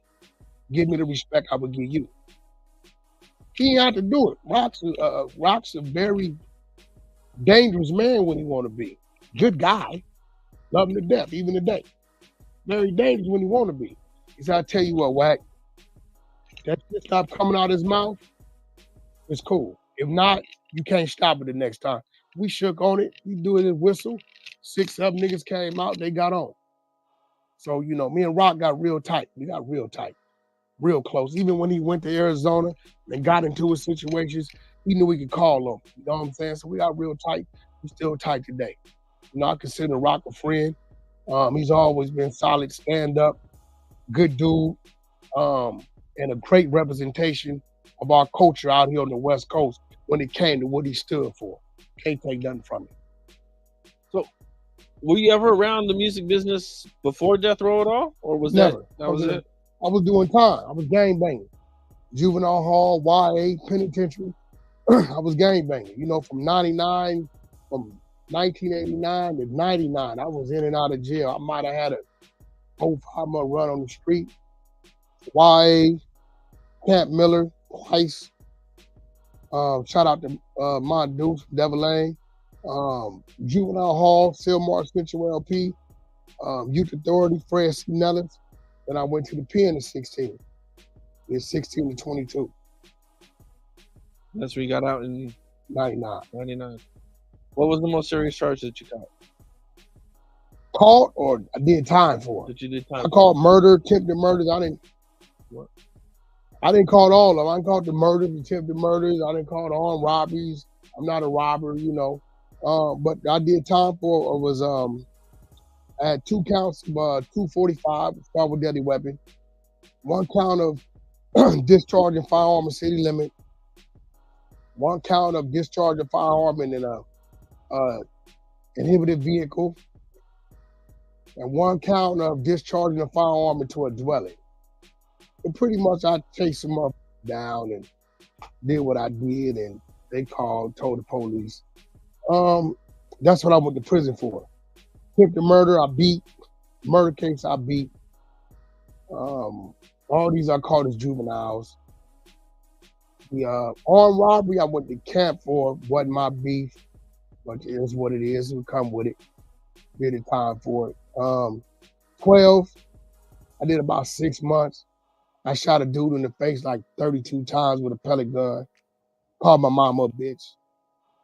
So that was 245 non-firearm GBI. That's how it reads on my rap sheet. It's still there today. I'll show it to you. It's crazy. So it says assault with deadly weapon, non-firearm, great bodily injury. But I was at the door. Shit, you know, he called my mama a bitch. I was taught you the man of the house when the man of the house ain't there. And that's where when he grabbed my hand, I had a fresh CO2 canister in there. I had the pellet. It looked like a firearm and shit. I just kept squeezing till he dropped. I didn't see nothing wrong with it. Looking back at it, I was up, but I seen people die. I watched him blow his brains out in front of my face. I'm seeing this shit. This shit became normal. So it was like, that's what you're supposed to do. Is that normal? No. But I was a product of my environment.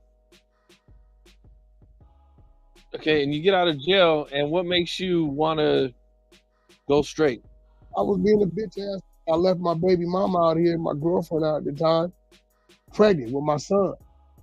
I come home, he's 5 and some change. Every day I woke up in prison. Every push-up I did, every weight I lifted, it didn't matter what I gained there. I was losing respect on the other side. My own father, I would call him by his first and middle name because I didn't respect him. You know what I'm saying? And that was, I feared that. I dreaded that.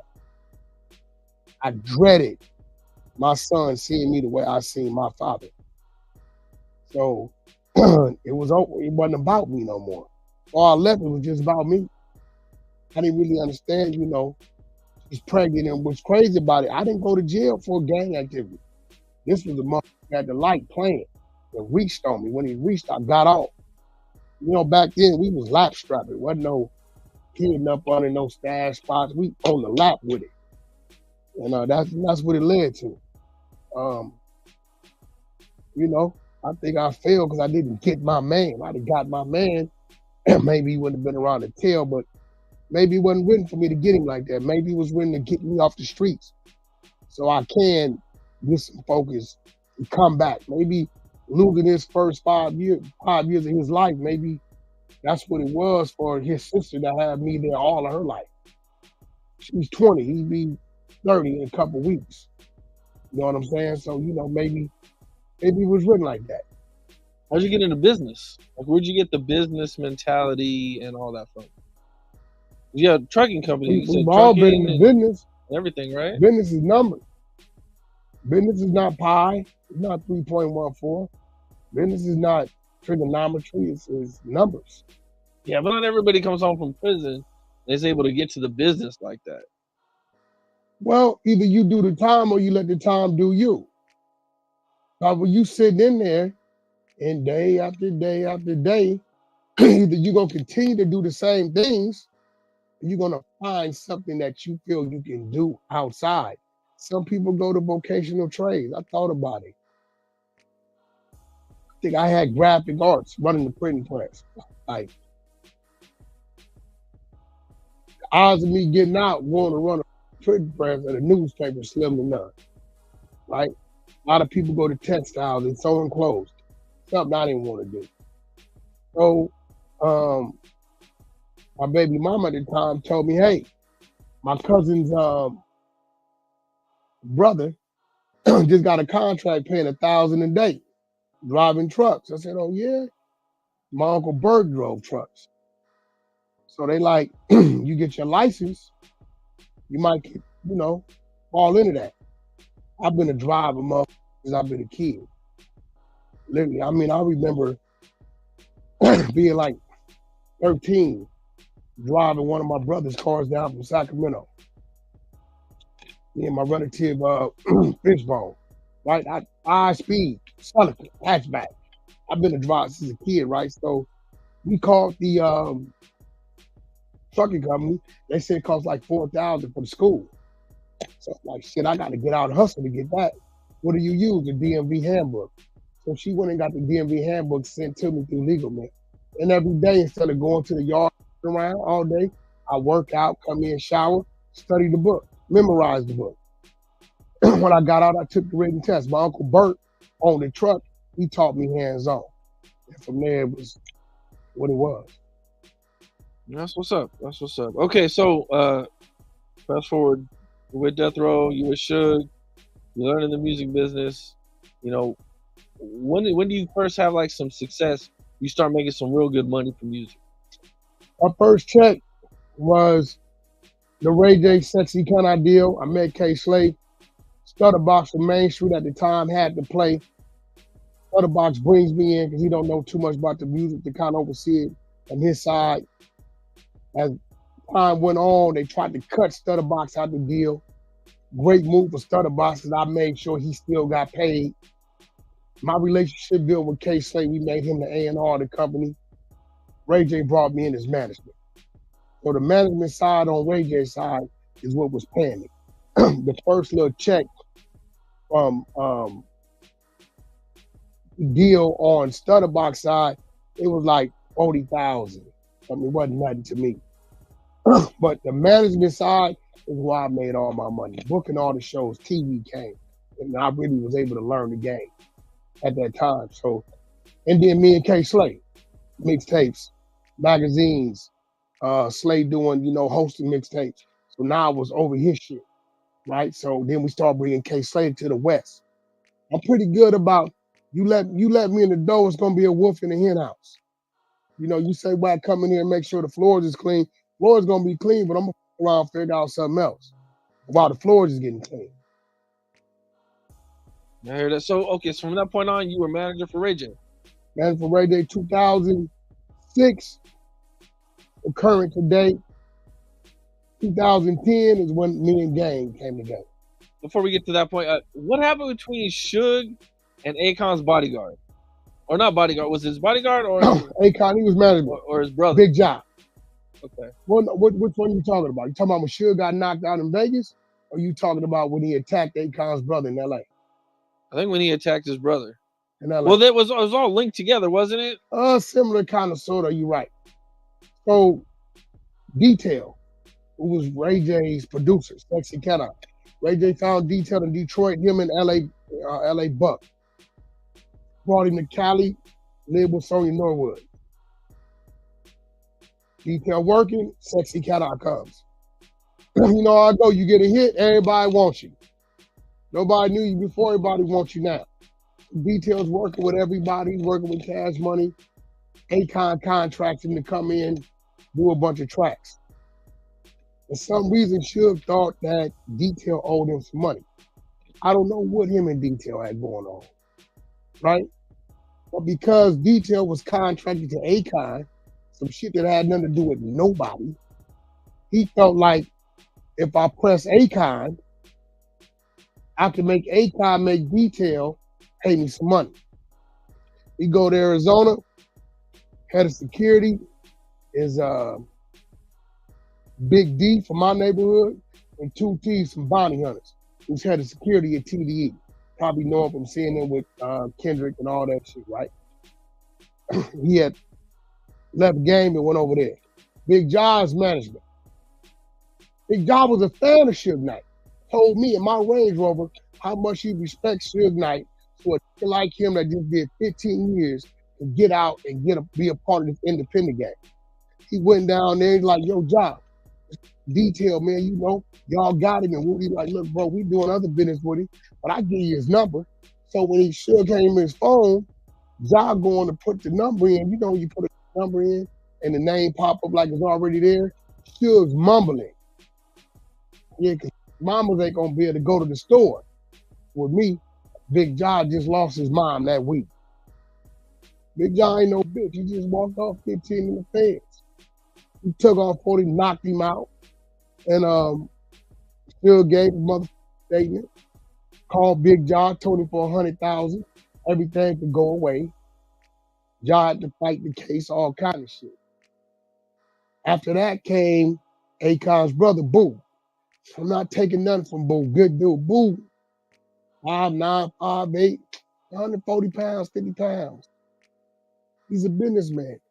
He catch him down at Chris Brown's studio, one of them studios, put his hands on him. Boo can't fight Suge. That ain't what he do. So, I got a call from somebody from their camp.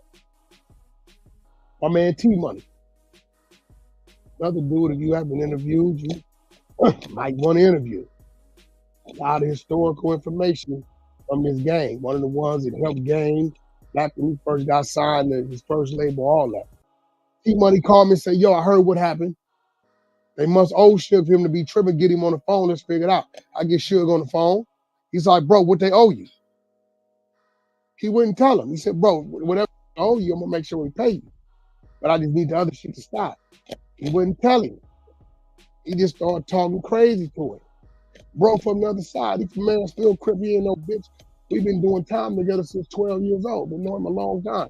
He should respect it, man. He called and trying to get you paid. There's something to get paid. Come to find out, wasn't nothing there to get paid. He was just on some bullshit. So they hung up the phone the way they hung up the phone. Whatever happens, end up happening. For the dude that they look up to, and I detached from, he got knocked out twice, one by the barber, one by Ja, and shot 5 times. And then ends up going to jail because he's scared to squabble bone. Don't you know? Let them tell it.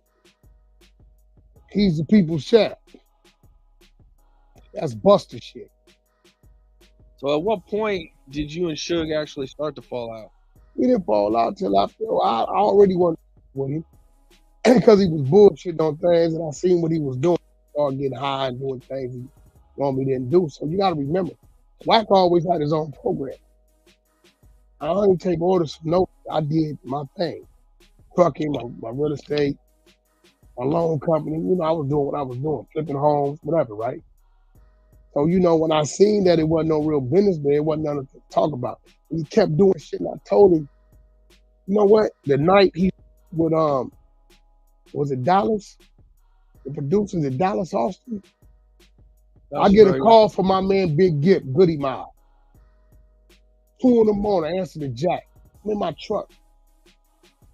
Yo, bro, could you holler at Suge, man? He got the homie calling up in the club in Atlanta, choking him out and all this shit, right? I said, walk the phone over there to him. What happened? He say, you owe him some money. Not the only way we gonna make sure we pay him is tell him let him go. So when he take the phone over there to him, they say Wack on the phone. So he listened to me. I said, bro, let him go. They say they're gonna pay you. He say it's on you, yeah, it's on me. Right? He let him go. I get him paid 3 days. I called him. I said, bro, you get paid? He said, yeah, I got paid. He left it at that. So when he left it at that, I left it at that. Just got you 100 because you wasn't gonna get it that night. You were gonna get shot or go to jail. You in Atlanta by yourself with a bitch. When he left it at that, I left it at that. I went my own way. Next time I heard from him, he was locked up. Calling me. He didn't want to break you off none of that for helping him out? I don't ask. You know, if you don't do what you're supposed to do, cool. I ain't tripping. Right? Next time I heard from him, he was locked up. After he had did his twists and did his turns. Last time I saw him was probably might have been my 30th birthday. He came to my party. Got pressed. My man Speedy pressed him. Stopped that. And he called me and offered me to do the movie deal with it, which I set it up for him. It was set up, ready to go. But then the hedge fund. What happened with that? Are you saying that didn't you say he sold his rights to like a few different people? Man, I told him, I said, look, I got a deal on the table doing some other shit. I can move mine out the way, put yours there because of the situation. Got it all set up. He needed attorney fees paid. I had Alex Kessler ready to take the case. Attorney fees gonna be like a quarter of them. People gonna pay it. We had a $30 million budget set. I said, bro, no bullshit. Nah, up and up. But the attorney got to get paid first. I said, the attorney going to get paid when the due diligence is done. Paperwork got signed, contracts got signed. Then they come back and say, yo, bro, it's like 5, 6 other people own the same rights. So I told Suge, I tell you what, sign this waiver saying any reprisals fall on you 100%. So if they come sue, whatever they take, it only comes from you. He wouldn't sign it. I walked away. He called me a little bit after that. Yeah, maybe about a month. His mother died. He had no money. People don't use their brain. All you saw in the media was what? Suge Knight's attorney quit. Why? It wasn't being paid. He went to jail in a pickup truck. The Suge Knight you knew from back then wasn't that today. All of us was looking out, putting him in rooms and shit. He wasn't that. He had the stigma, but he wasn't that. Ooh, you died on your luck. Well, I covered his brother's funeral. 15, 16,000. The grave, the dress, the casket, the burial, the dinner afterwards, the caterers. I paid for that. And about 6 months after that, Reggie Rice sends me a recording. Like, this talking crazy about me. I didn't get too mad because it's always been a snake.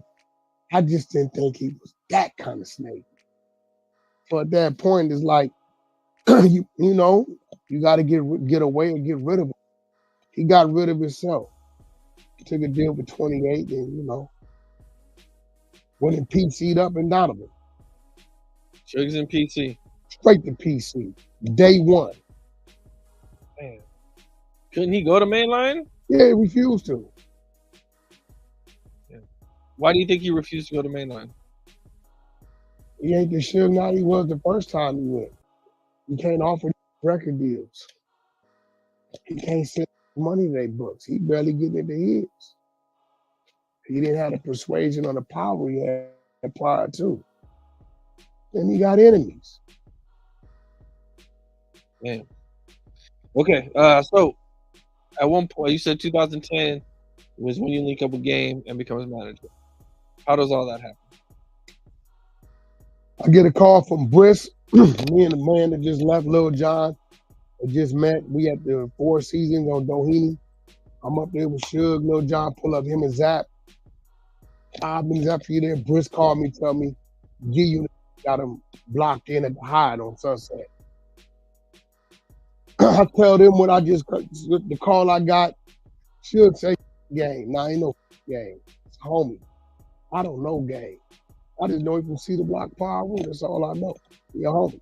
Briston called me from West Side. He's a homie. Distress call. You know, he'll do the same for me. So I get up. Suge say, I said, well, I'm rolling.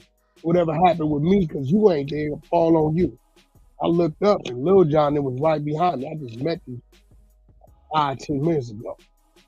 I get up there, pull in, sure enough, Gang, 4-5 people. Behind Gangs, Billy, they had a whole street full of. This is the story Spotted Oak hates. I pull up because I knew him. We got an understanding. We had a conversation. Lil John then pull in the middle of the street, drop the window. 4-5 minutes after that, Suge pulls up in the red Billy, gets out. Game don't know me. He don't know Briston called me. Game beefing with Suge. Everybody know Wack moving with Suge. So in Game's mind, it's like, God damn, how much worse could my day get? I got this in front of me, and I got these two pulling up, right? And I think he caught on that we was there to assist. Conversation, wasn't no shots, wasn't no fights, wasn't no violence. We came to understanding. They less dispersed. I went to introduce myself to Game. We just had any shit mind. We got on. Oh. 5 months later, I started managing Stacey Adams. I signed him. Stacey Adams from my neighborhood. I said, you know what? Let me reach the Game, see if I can get a feature. We get online with 2 T's from Bounty Hunters. At the time, he was head of security for Game. He set the beating up. Game was in there recording LAX, I believe at the time. Came in, he talks about it. And it's all, let me tell you, I met my Wack. When I met him, he wasn't all too good. He was rolling with Suge. When he walked in, he went in his pocket, gave me everything he had. He did all that. I said, look, bro, the money, I need a feature. He said, keep the money, I'm going to give you a feature too. And then once we start doing that, we start conversing. And he like, look, bro, I'm trying to kind of like restructure. Jimmy Hinchman got a lot going on. Let me start sending business your way, but Jimmy and them gonna trip. But I know you can handle it. So I start booking shows and all that. Me and Jimmy had our back and forth, but we, you know, he worked it out. And For about a year. I was booking all the shows, and Jimmy ended up getting caught up going to jail. And shit, I stepped in, and it's been what it been since then. So from like Jesus Peace to now, it been Wack. Year of the Wolf, everything right now has been me.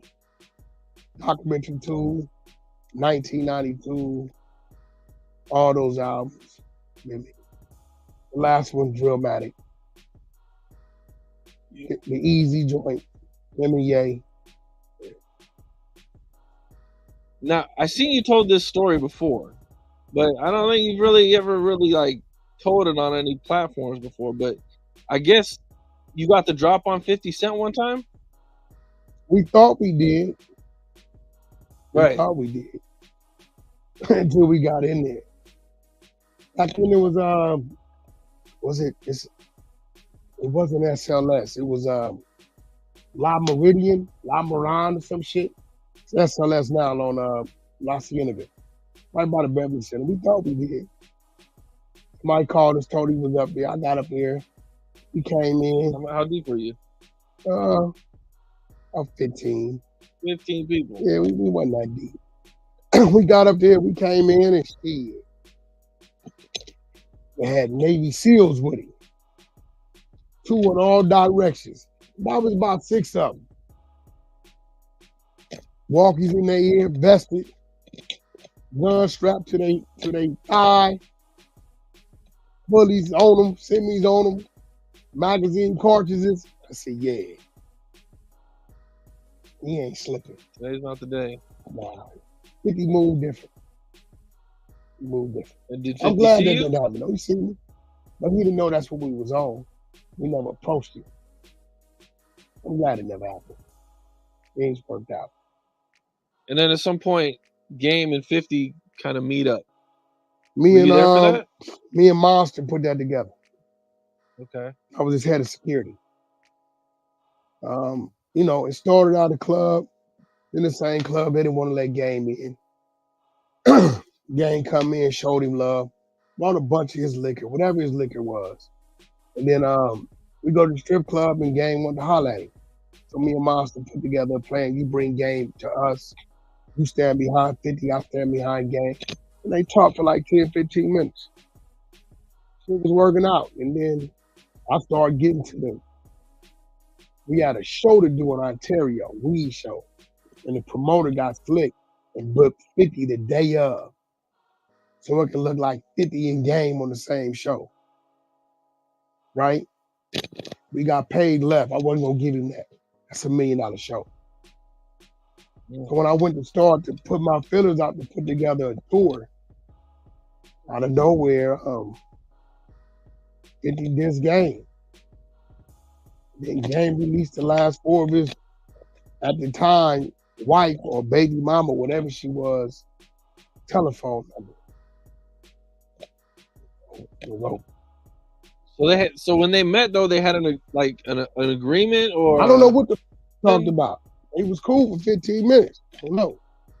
They talked, they laughed, they was ear to ear. It was in the club. I couldn't hear it. Wasn't trying to hear it. I was point man. You know, whatever they was talking about wasn't important to me. But it was cool. We shook hands. We went on separate. But 50 being the dude he is, you know, I don't think 50 gonna ever would have trust anybody that has ever crossed him. You ain't getting no second chances with 50. That's just who he is. You gotta respect that. Shit, I tried, right? That's all you can do. Those 2 meetings could have been violence. Man, I mean, a reunion would have been crazy, especially at that time. Yeah. Drake and Game, the song. What about it? And Drake comes to Compton to shoot the video. 100. He shot it on 100. Brazil and Wilmington. Well, what all happened during that video? What was that? He pulled up. Drake gave us love. Hunter cleared it for me, didn't charge me. Drake didn't charge for the verse. Drake actually brought this film crew to film it for us. That's what he wanted to do.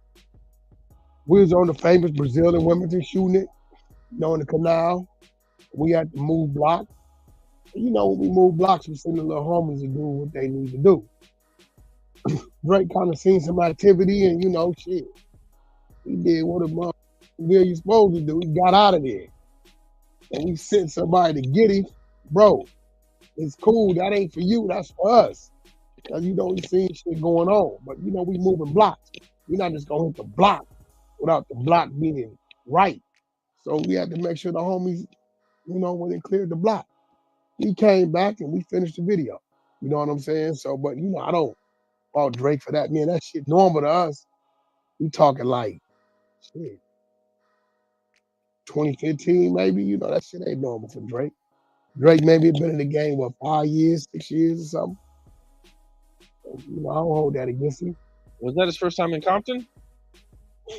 First time with us. The game, I know, you know, I don't know if he had been there prior to. I hadn't seen him shoot nothing, do nothing with nobody else from Compton. I know he had been on, I know Kendrick had went on tour with him, but I don't know if that happened. I don't know if they even, does Kendrick and Drake have songs together? I think they do in the early years. Yeah, when he first went on tour maybe, but I don't know. You know, Drake is Drake. You know, I feel he's still one of the top dudes. He's still out streaming. He lost that war with Kendrick, I feel, in the long run. And shit, you know, he's still up. I believe Kendrick leveled him out. Because Drake been climbing.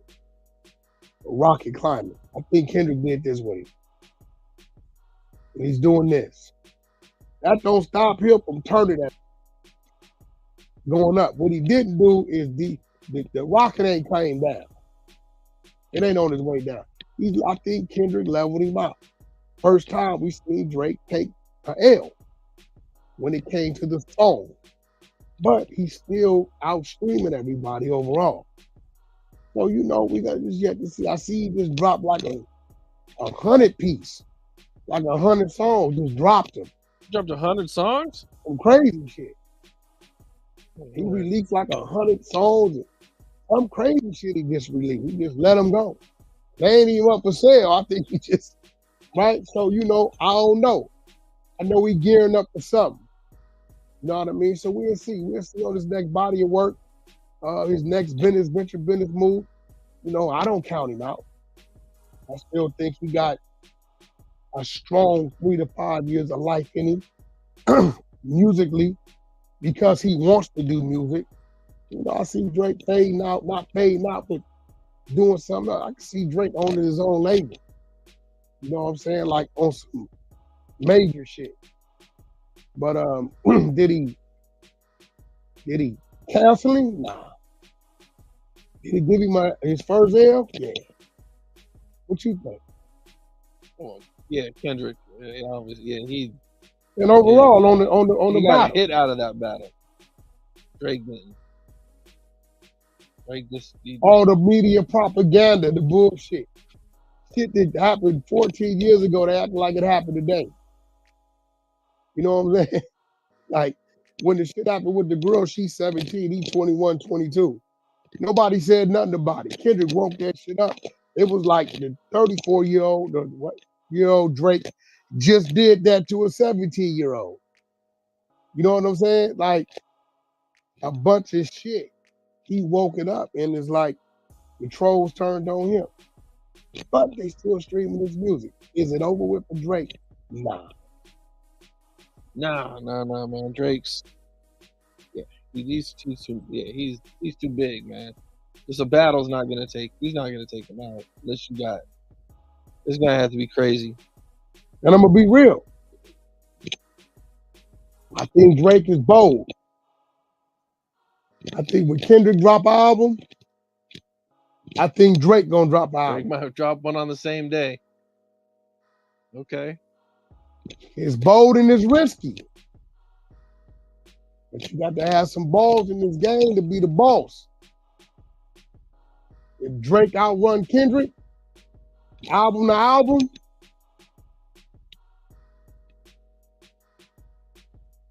okay, we'll have 2 L's on both sides. The argument would no longer be an argument. Kendrick got him with the single, Drake got him with the album. Then the argument will be, well, which one would you rather? Would you rather win with the single or win with the album? In Kendrick's situation, the time he took off, the transition he went in, I think him winning with the single was great for him. It rejuvenated him and re-sparked him, right? If Drake wins with the album, I think it shows who he is and who he'll continue to be.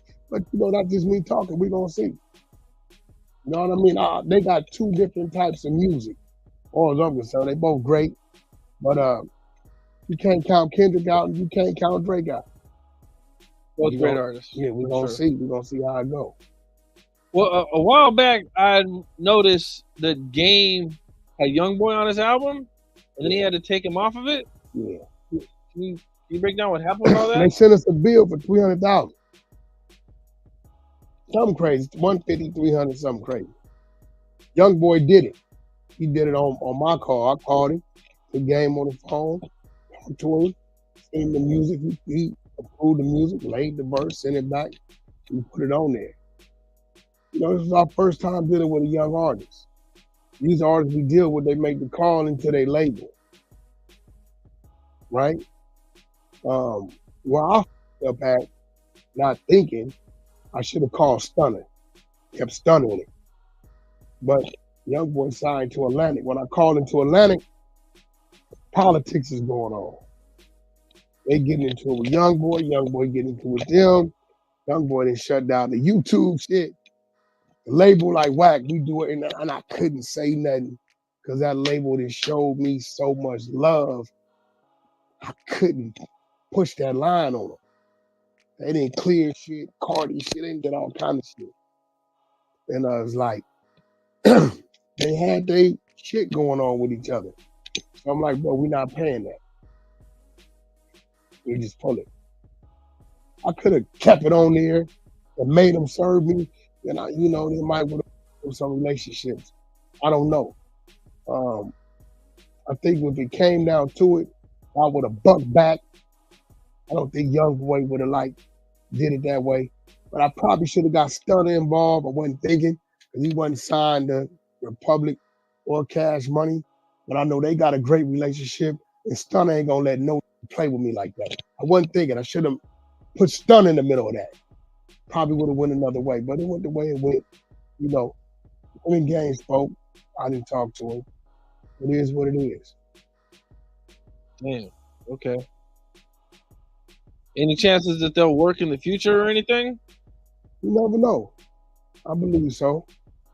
Never know. Okay. What happened between you and 03? Nothing happened. They asked me a question. No, he made a comment about Kendrick,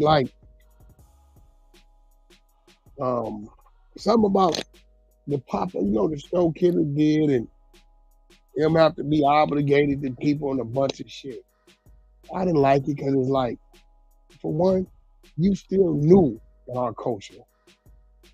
I watched you come in. We let you come to our backstage for one man, Runchy from Grape Street Watts. You from Sacramento, bro. You don't got that card with Runchy no more. So for you to shit on the movement Kendrick had going on, and did a lot for these independent artists, I felt some kind of way. Kendrick don't owe nobody nothing. He didn't do that under pressure. He did that because he wanted to do that. Those very same people would have been in that crowd of that audience supporting him on stage, even if he didn't let him on stage. Right? Now the question is, can you go bring the whole watch together like that? I believe J-Rock can do it. I know Kendrick can do it. He ain't even from Wack. Right? So don't shit on a positive movement as if Kendrick got pressed and now he and this is gonna be that or that or that. And you over there sleeping on the couch down on your luck. Run for a couple $100,000, you in debt in the streets. Real legal business. You know what I'm saying? So, I just told the truth. You know, the truth can never be considered disrespect. It's real, it was real. I dare him to deny Runchy. I dare him to go on anything and say Runchy wasn't the man that put him in the game. Runchy wasn't the man that put them great feet around him the way he did from the beginning. Dare him to tell me he don't owe Runchy a couple $100,000. I dare him to say that. Act like Runchy didn't come up in that studio on you a couple months back and gave you a pass and you gave him your word on what you was gonna do and make right. So, you know, I'm gonna give Nephew his props. I'm gonna call a spade a spade. Dog a dog, a cat a cat. You and Jay Prince, you guys have had a lot going on for a long time. Ain't a lot going on. I know him. Y'all don't. You know, I don't believe in ghosts. I don't believe in the boogeyman. Okay. I believe you hit, we hit. I believe when I see you face to face, your energy ain't that. Don't go on, get on the camera and be that. I don't believe in bullies.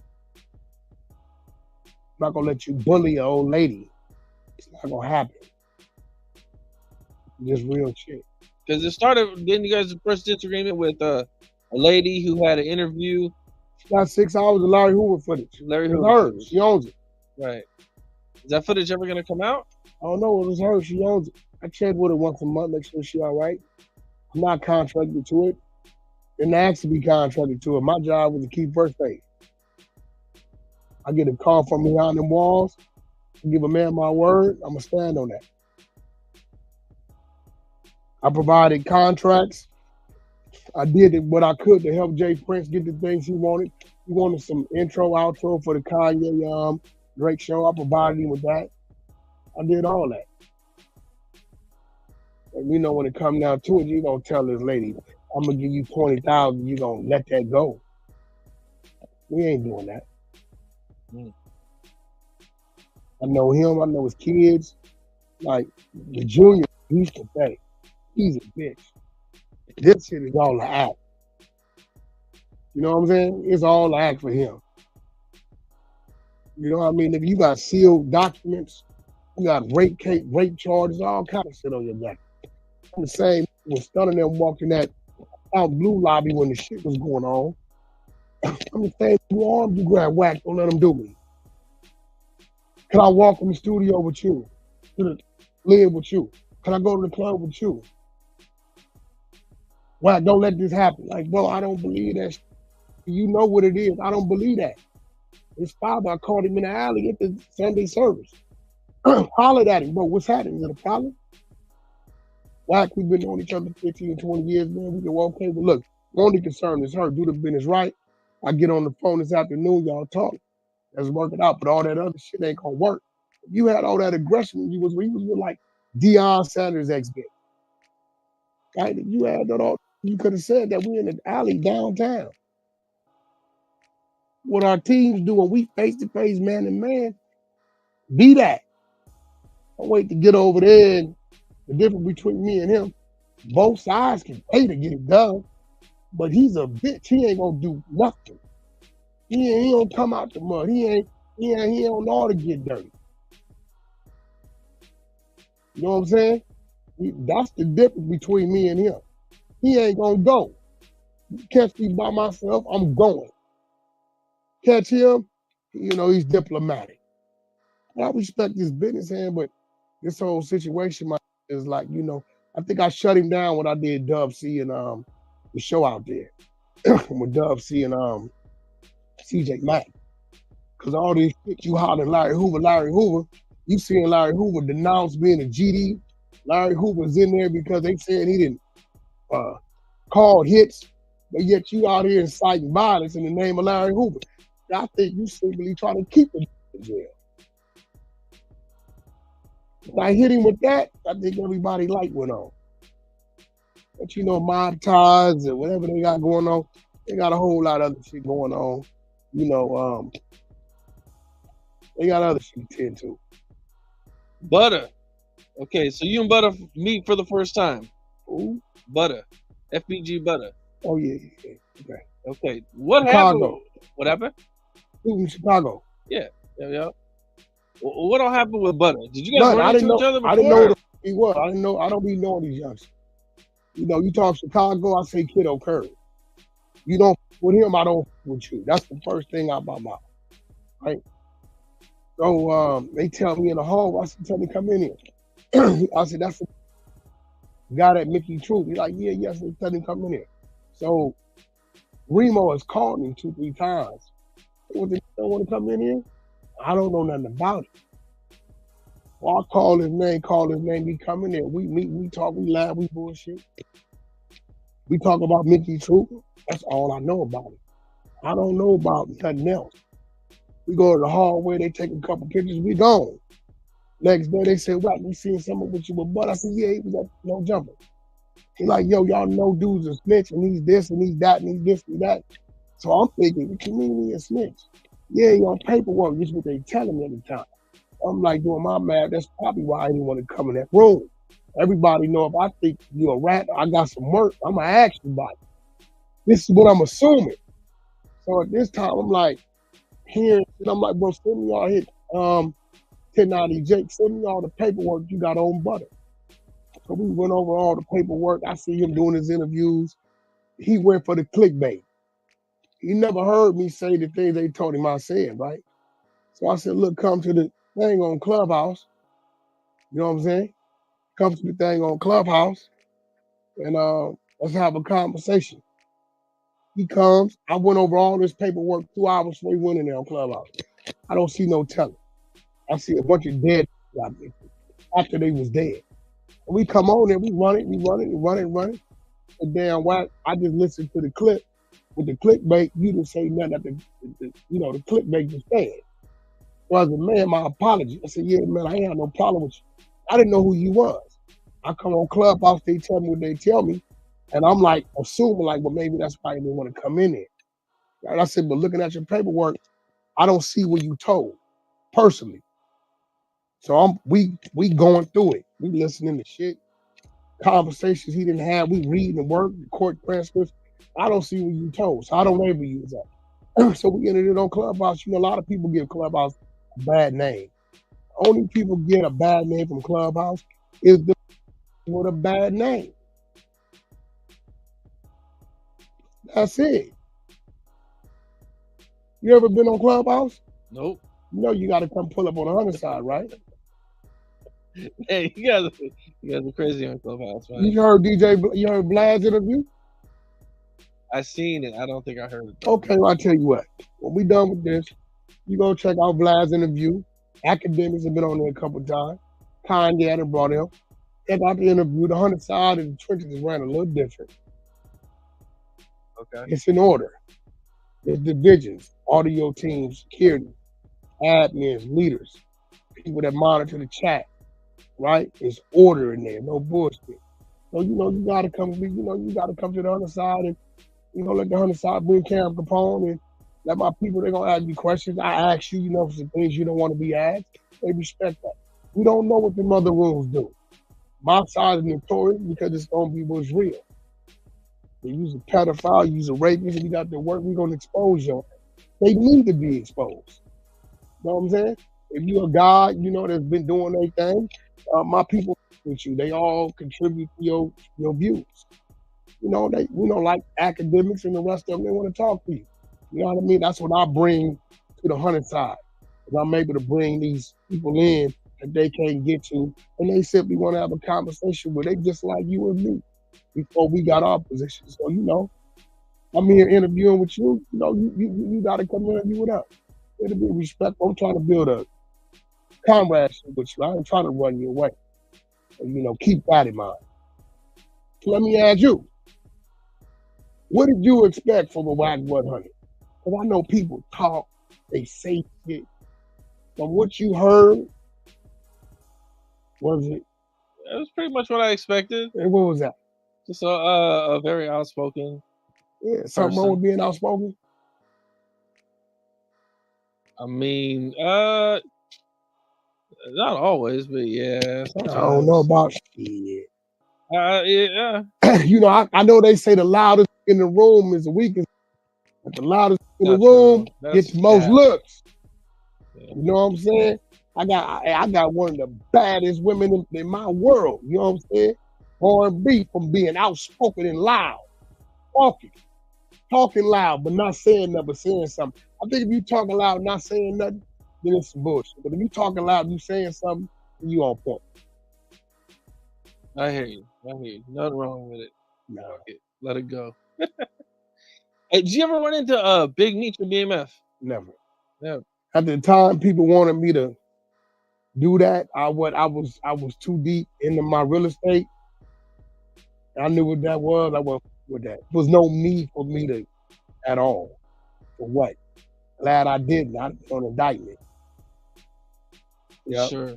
And I knew I didn't want to with them.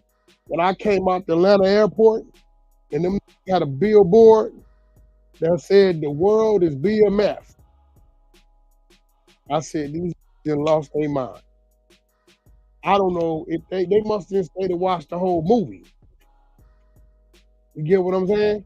When you watch the whole movie, you see them like broke and they start to get rich, and you leave in the middle of the movie, you miss how the movie ends.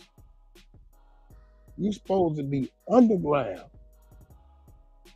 Not no more billboard coming out the airport with every politician, police officer, and God knows what. I said, yeah, it was about like 8 months later, they was gone. Okay. What happened between you and Stitches? Tried to attack my artists. Game? Yeah. Okay. I kind of remember that.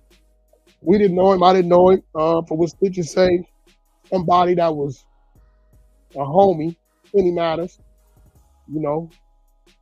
I gotta respect what he's saying because he told that man on my phone that you sent me at them. I didn't have no beef with them. Stitches called me today. He called me once a month. You know, tell me what he up to, what he trying to do. He get his money. I don't know what he do, but he get his money. But he tried to attack my artists. You know, that's the difference in that management and this management. I'm not at home. If you go to jail, I'm not gonna leave it on the building. Back gets up, go down there, go get you. I'm gonna attack you when I'm there, I'm gonna fight for you. Whatever it is, it's different. And I'm gonna conduct the business.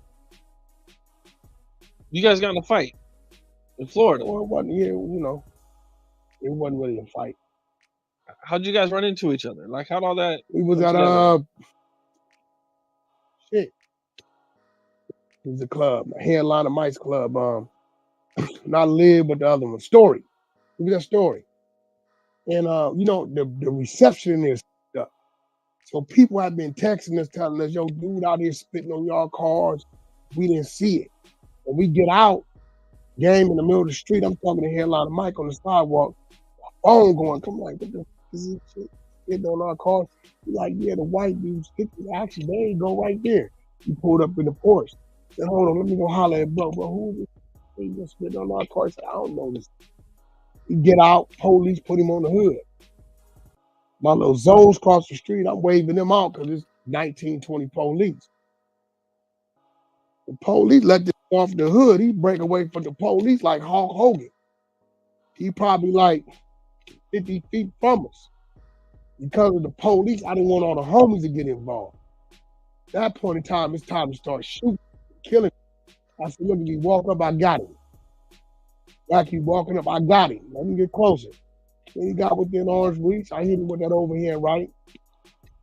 He went out. When I went to rush his homies, he tased me. I didn't know I was tased. When I look up, it's raining. Now I'm on the ground. My picture survival mode kicked in. Get up. They pumping. They got 2 hooks in me. I don't know it. So I get up. When I go to get up, they hit me again. Pow, pow. At that time, I knew I was tased. I was planking like a... Then I knew I was tased. They thought I was on some drugs or something. Like, bro, you took the double hooks, got up on me. You know, I caught a case behind that.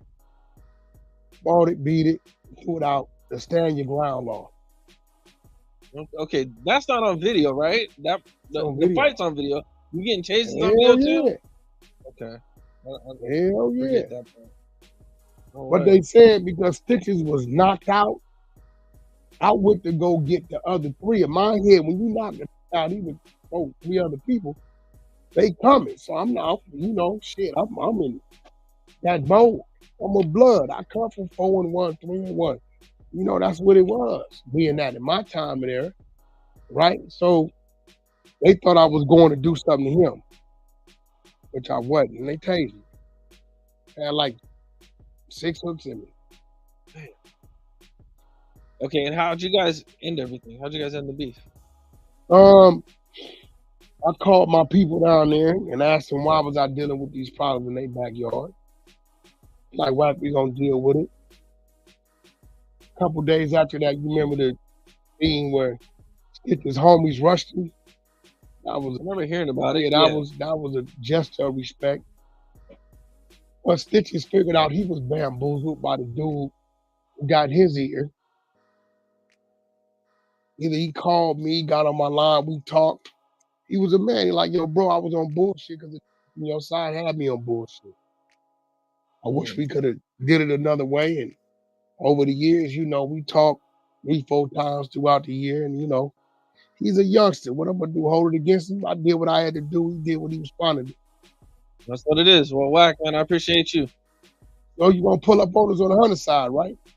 Man, I ain't did no interviews. I ain't did no interviews. What that got to do with me? I came and did your interview, right? You did come do my interview. Okay, well, shit. I ain't asked for much for him. Shades no rock. I mean, listen. Okay, you're still not being seen. See, that's your thing. People don't know that you're not seen. I ain't asked you to come to no jumper. Yeah, that's me to come to no jumper. You want to come to no jumper? I'm not doing it. I'm trying not to do any interviews right now. Okay, well, cool. Well, you got to come pull up on the other side. No jumper, you on camera. I know that's a reach. But that's not your thing, right? Okay. Okay, so we're going to eliminate that. The least you can do is come see us on the other side, Cam. That's on your phone. Okay. Help give us an hour, hour of your time, 90 minutes or something. Trust me, bro. It's like these people always, they talk. It's never that with me. There's some stories out there, but it's things tied to those stories. You know what I'm saying? Okay, I hear you. I don't just with people. I defend my people, and defending my people sometimes requires me to with some people. But other than that, man, it's all smiles, man. Come pull up on my people on the other side. They got a lot of love for you. Okay? There's people from UK, shit, everywhere. A lot of people. New York, yeah, I got the biggest rooms over there. Yeah, you know what I mean? When you pull in, it's cool, it's respectful. You let me know. I don't know. I think I only had one person give me things they don't want to be asked. But you tell me those things, if it is any, they're going to respect it. We're going to be cool. I'll give you a total different perception of what we do on Clubhouse on the Hunter side. I don't know about the overall. Our side on what we do and how it's structured, totally different. Respectful. Everybody's come back. Everybody that said that they come back. That pops up. Everybody comes back. Okay. All right. Well, appreciate you. What's up? This is Cam Capone. We got more content.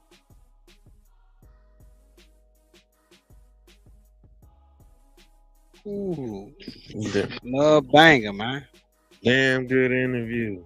Yeah, And another one. Right there. Unc, you still in here? T-Money, what's up, man? Well, that nigga taking a nap. What y'all think, man? The flow open, man. That was Yo, that was popping. That was popping. Nigga can learn from a lot of shit from just listening. You know what I mean? Yeah, he definitely touched on a lot, man. He touched on the whole. He Touched actually on touched on almost everything. everything that's been going on this year, right? Yo, what up, bro? My bad. Man, I couldn't broke even it down. find my damn phone.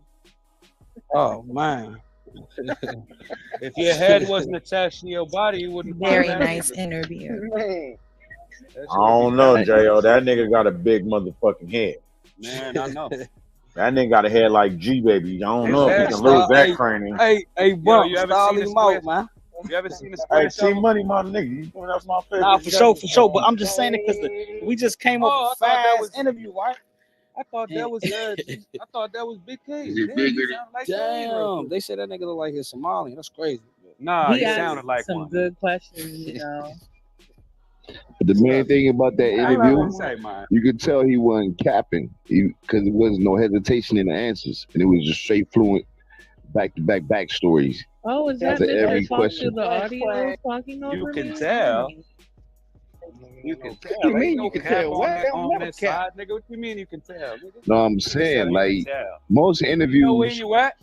with that you give a motherfucker, yo, they hesitant, and then you could tell that they telling some cap shit because they gotta think about it. It take a minute. Interview before? No, this is my first time hearing the It's a new interview, nigga, B. man. It's a new nigga. I ain't never heard an That's Ohio the nigga nigga say who was B talking before. through the interview.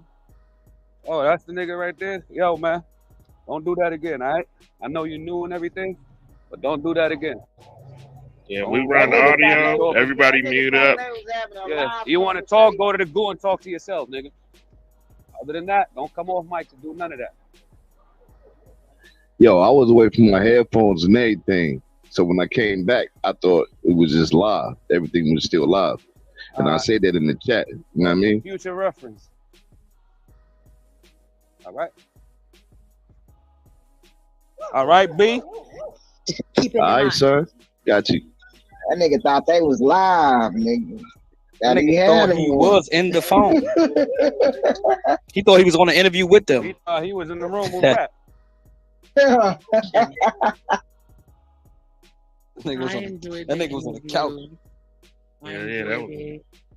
And I look forward to whenever Cam Capone pulls up over here, like Wack said. Shout out to Wack for I always don't giving think a that good man gonna content pull up. And the reason why I say that, he was kind of nervous with Wack, bro. He didn't So I sound mean, too sure. everybody, shit, not everybody. He was too Nah, hesitant, right?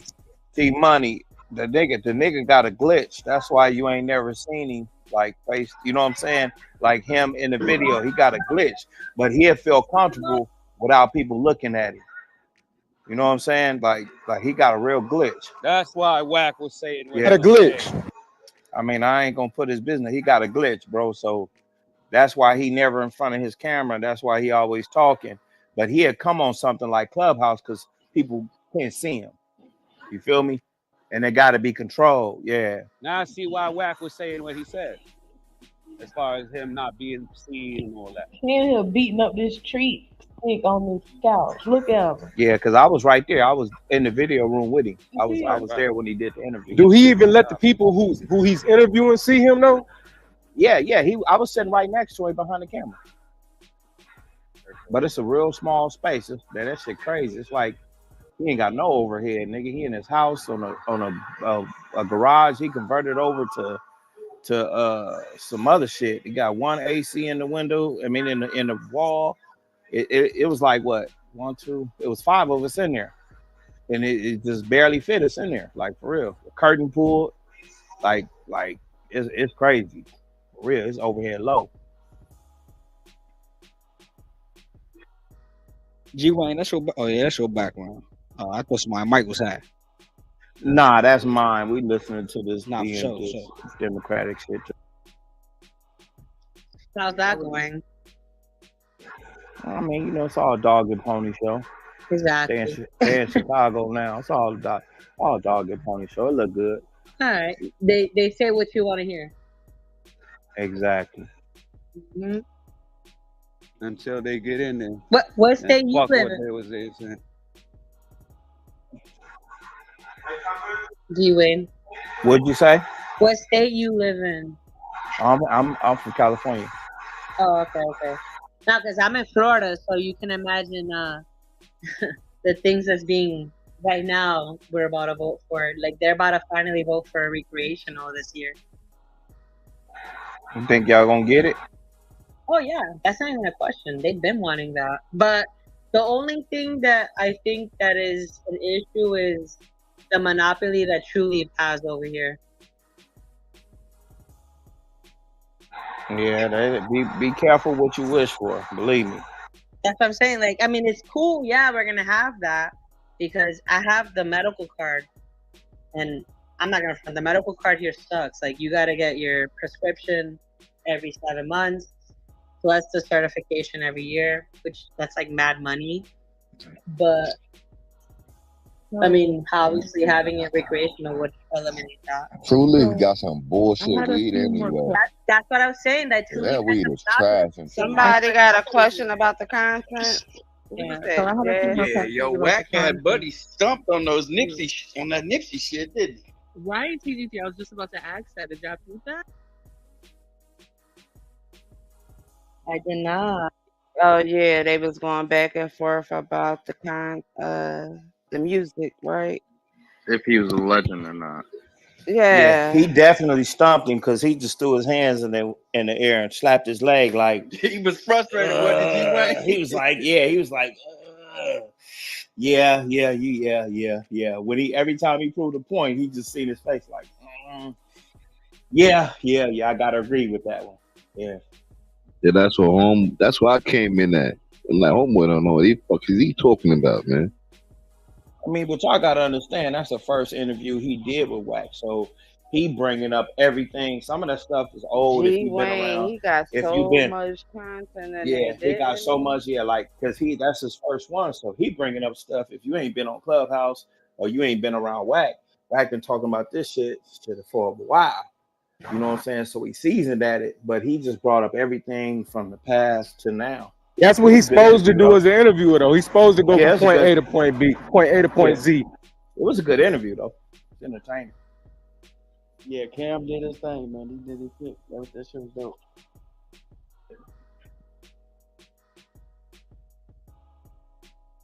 Is there somebody that you guys haven't seen with Wack yet that y'all want to see him do an interview with for the next one? Yeah, Joe Budden.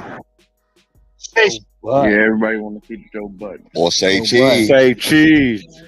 For sure. Hey, that nigga Sean, he kind of corny. I mean, it's good. Why gonna make the Wack interview gonna make the himself? You know what I'm interview saying? interesting He though, gonna make the man. interview. Wack gonna make Say Cheese That's turn what I'm into a saying. different nigga, bro.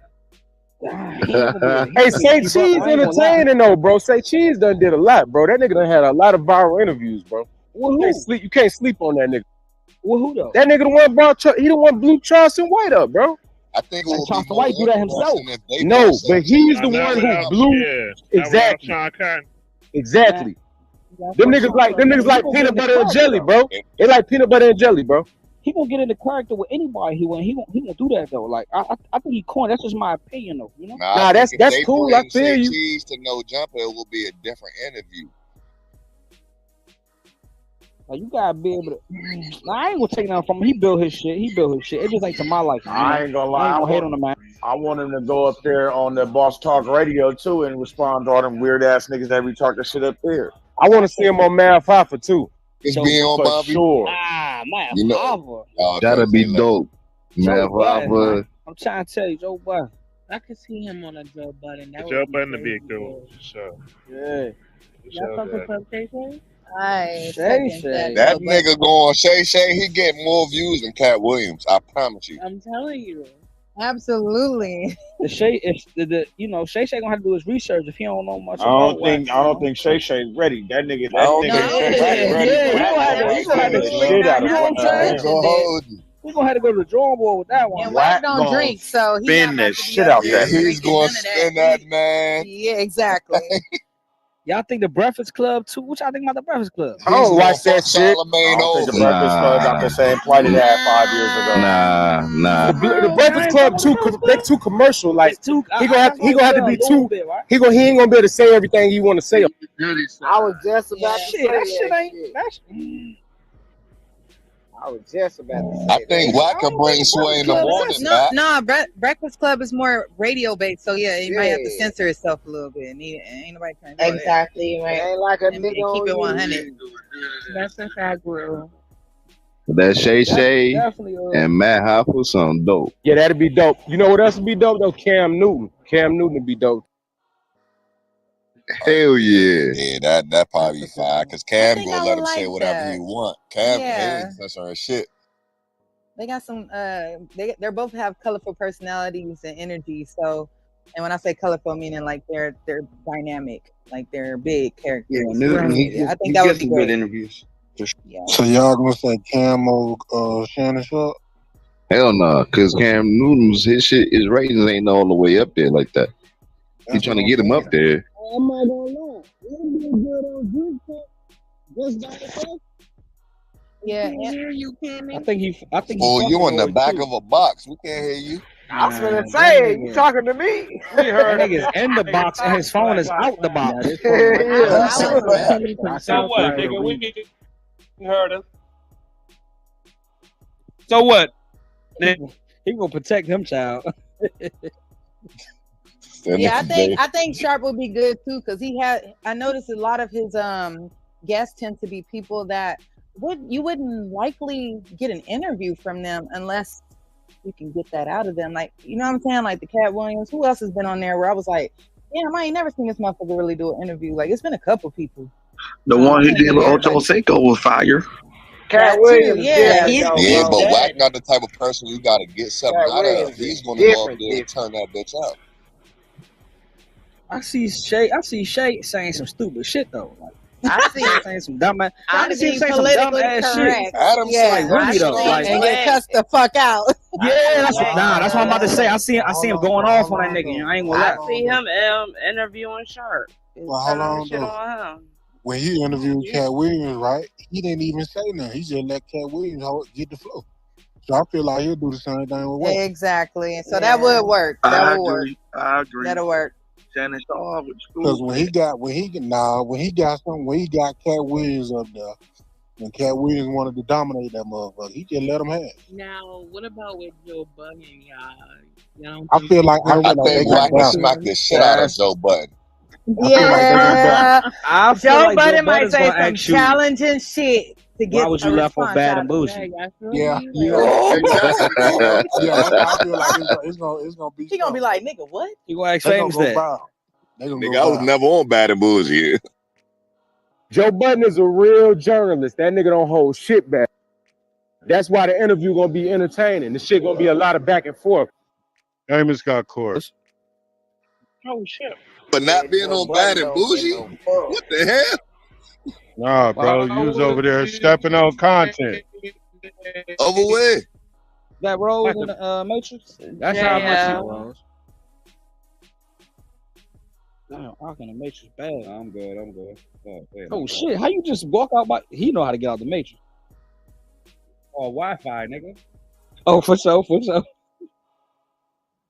Yeah, Famous, you be talking too much sometimes, man. I don't know about you, man. Word. Say less, man.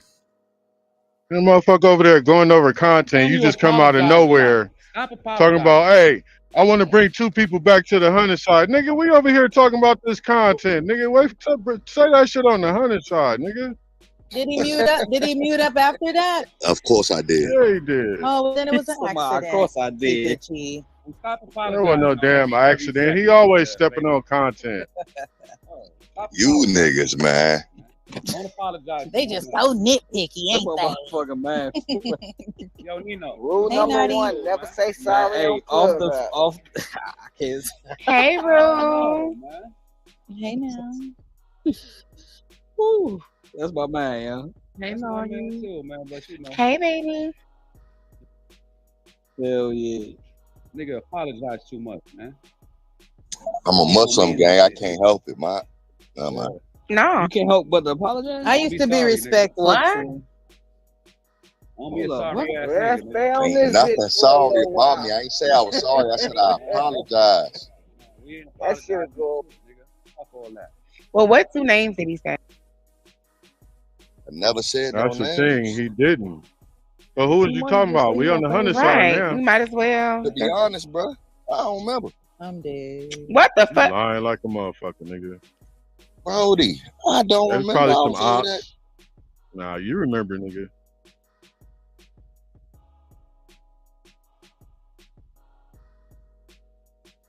Yeah, so I think Joe Budden and Sharp and Newton and who's the other person? Oh, Safeties. I think those would be four good platforms that Wack could utilize in regards to, Yeah, cause him and possible Joe got interview in some the mad future. ass. What's the name?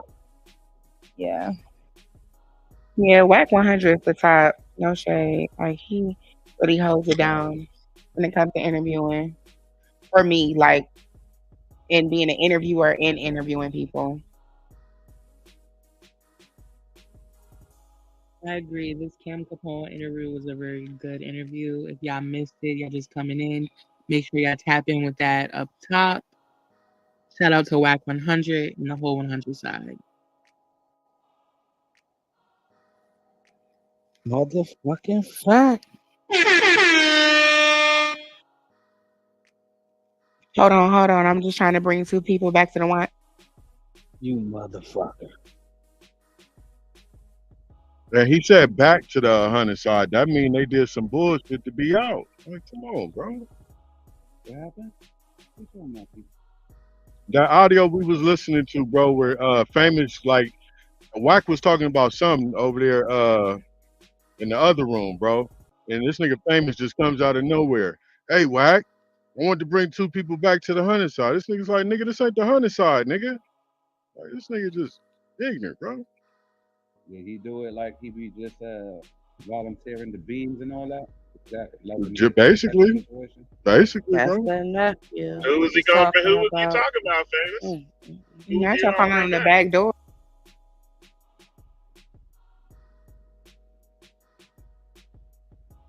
You trying to act like he don't know who he was talking about. You know who you was talking about.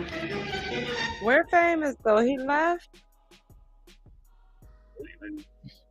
Oh man, Y'all made him run. famous.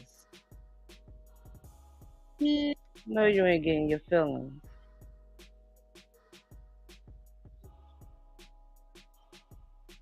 That is not disrespectful. You ain't lying. Huh? It's Mimi time. Mention in court and then niggas get gone, get ghost. Who said that? Who said something about court? I did. Oh, was that you that just said that just now? No, that was Kobe. No, I just said that.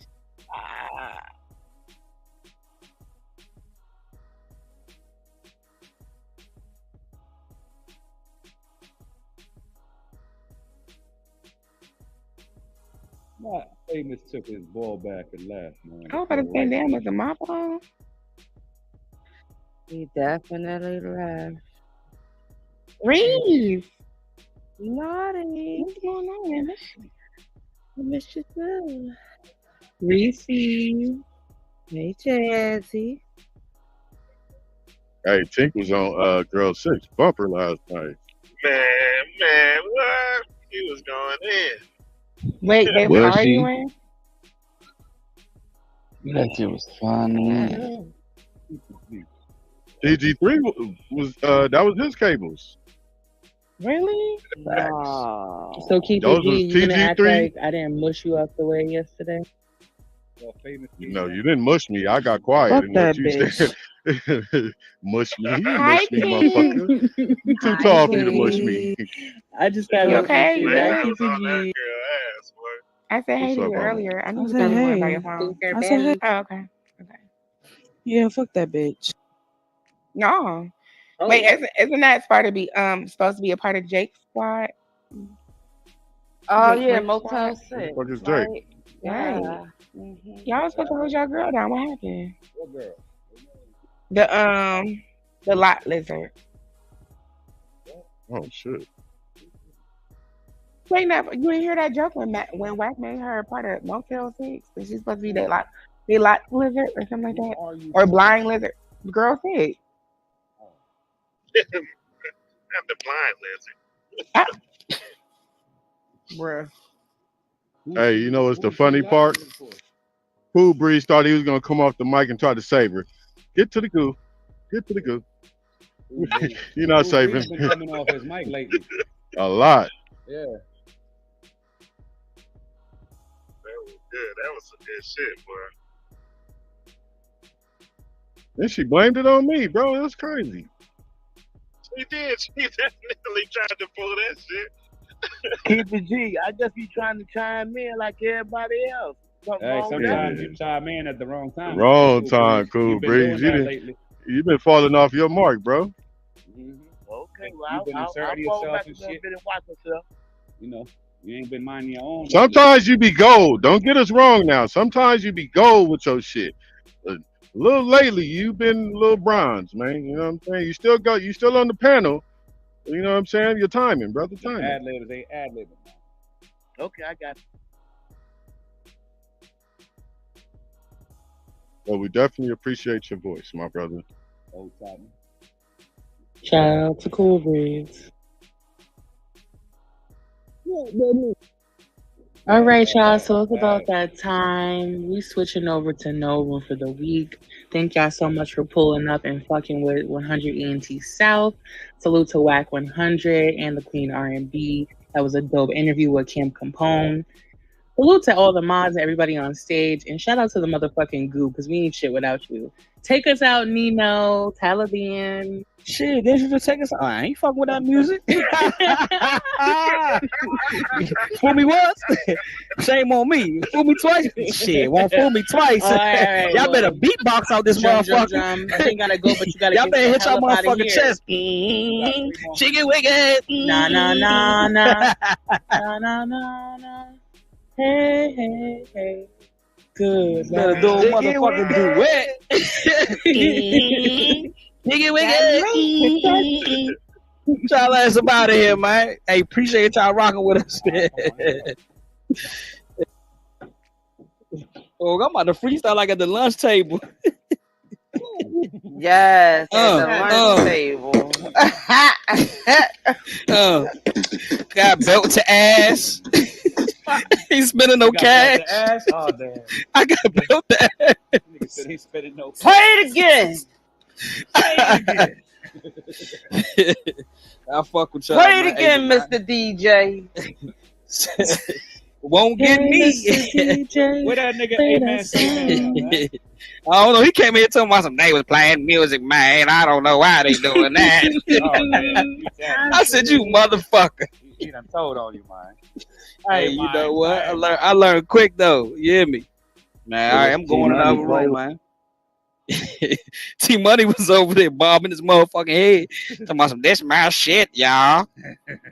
Hey, 100, I'm booming this motherfucker.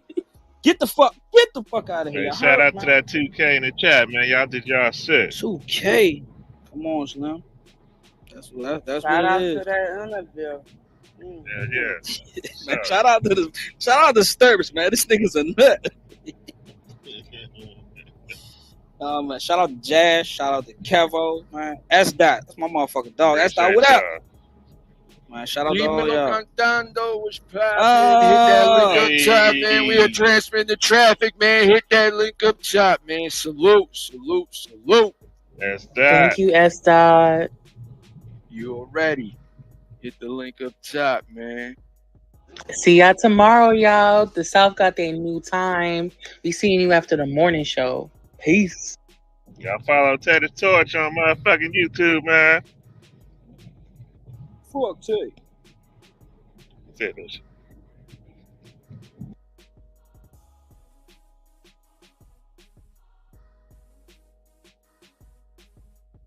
Oh yeah, gangsters make the world go round.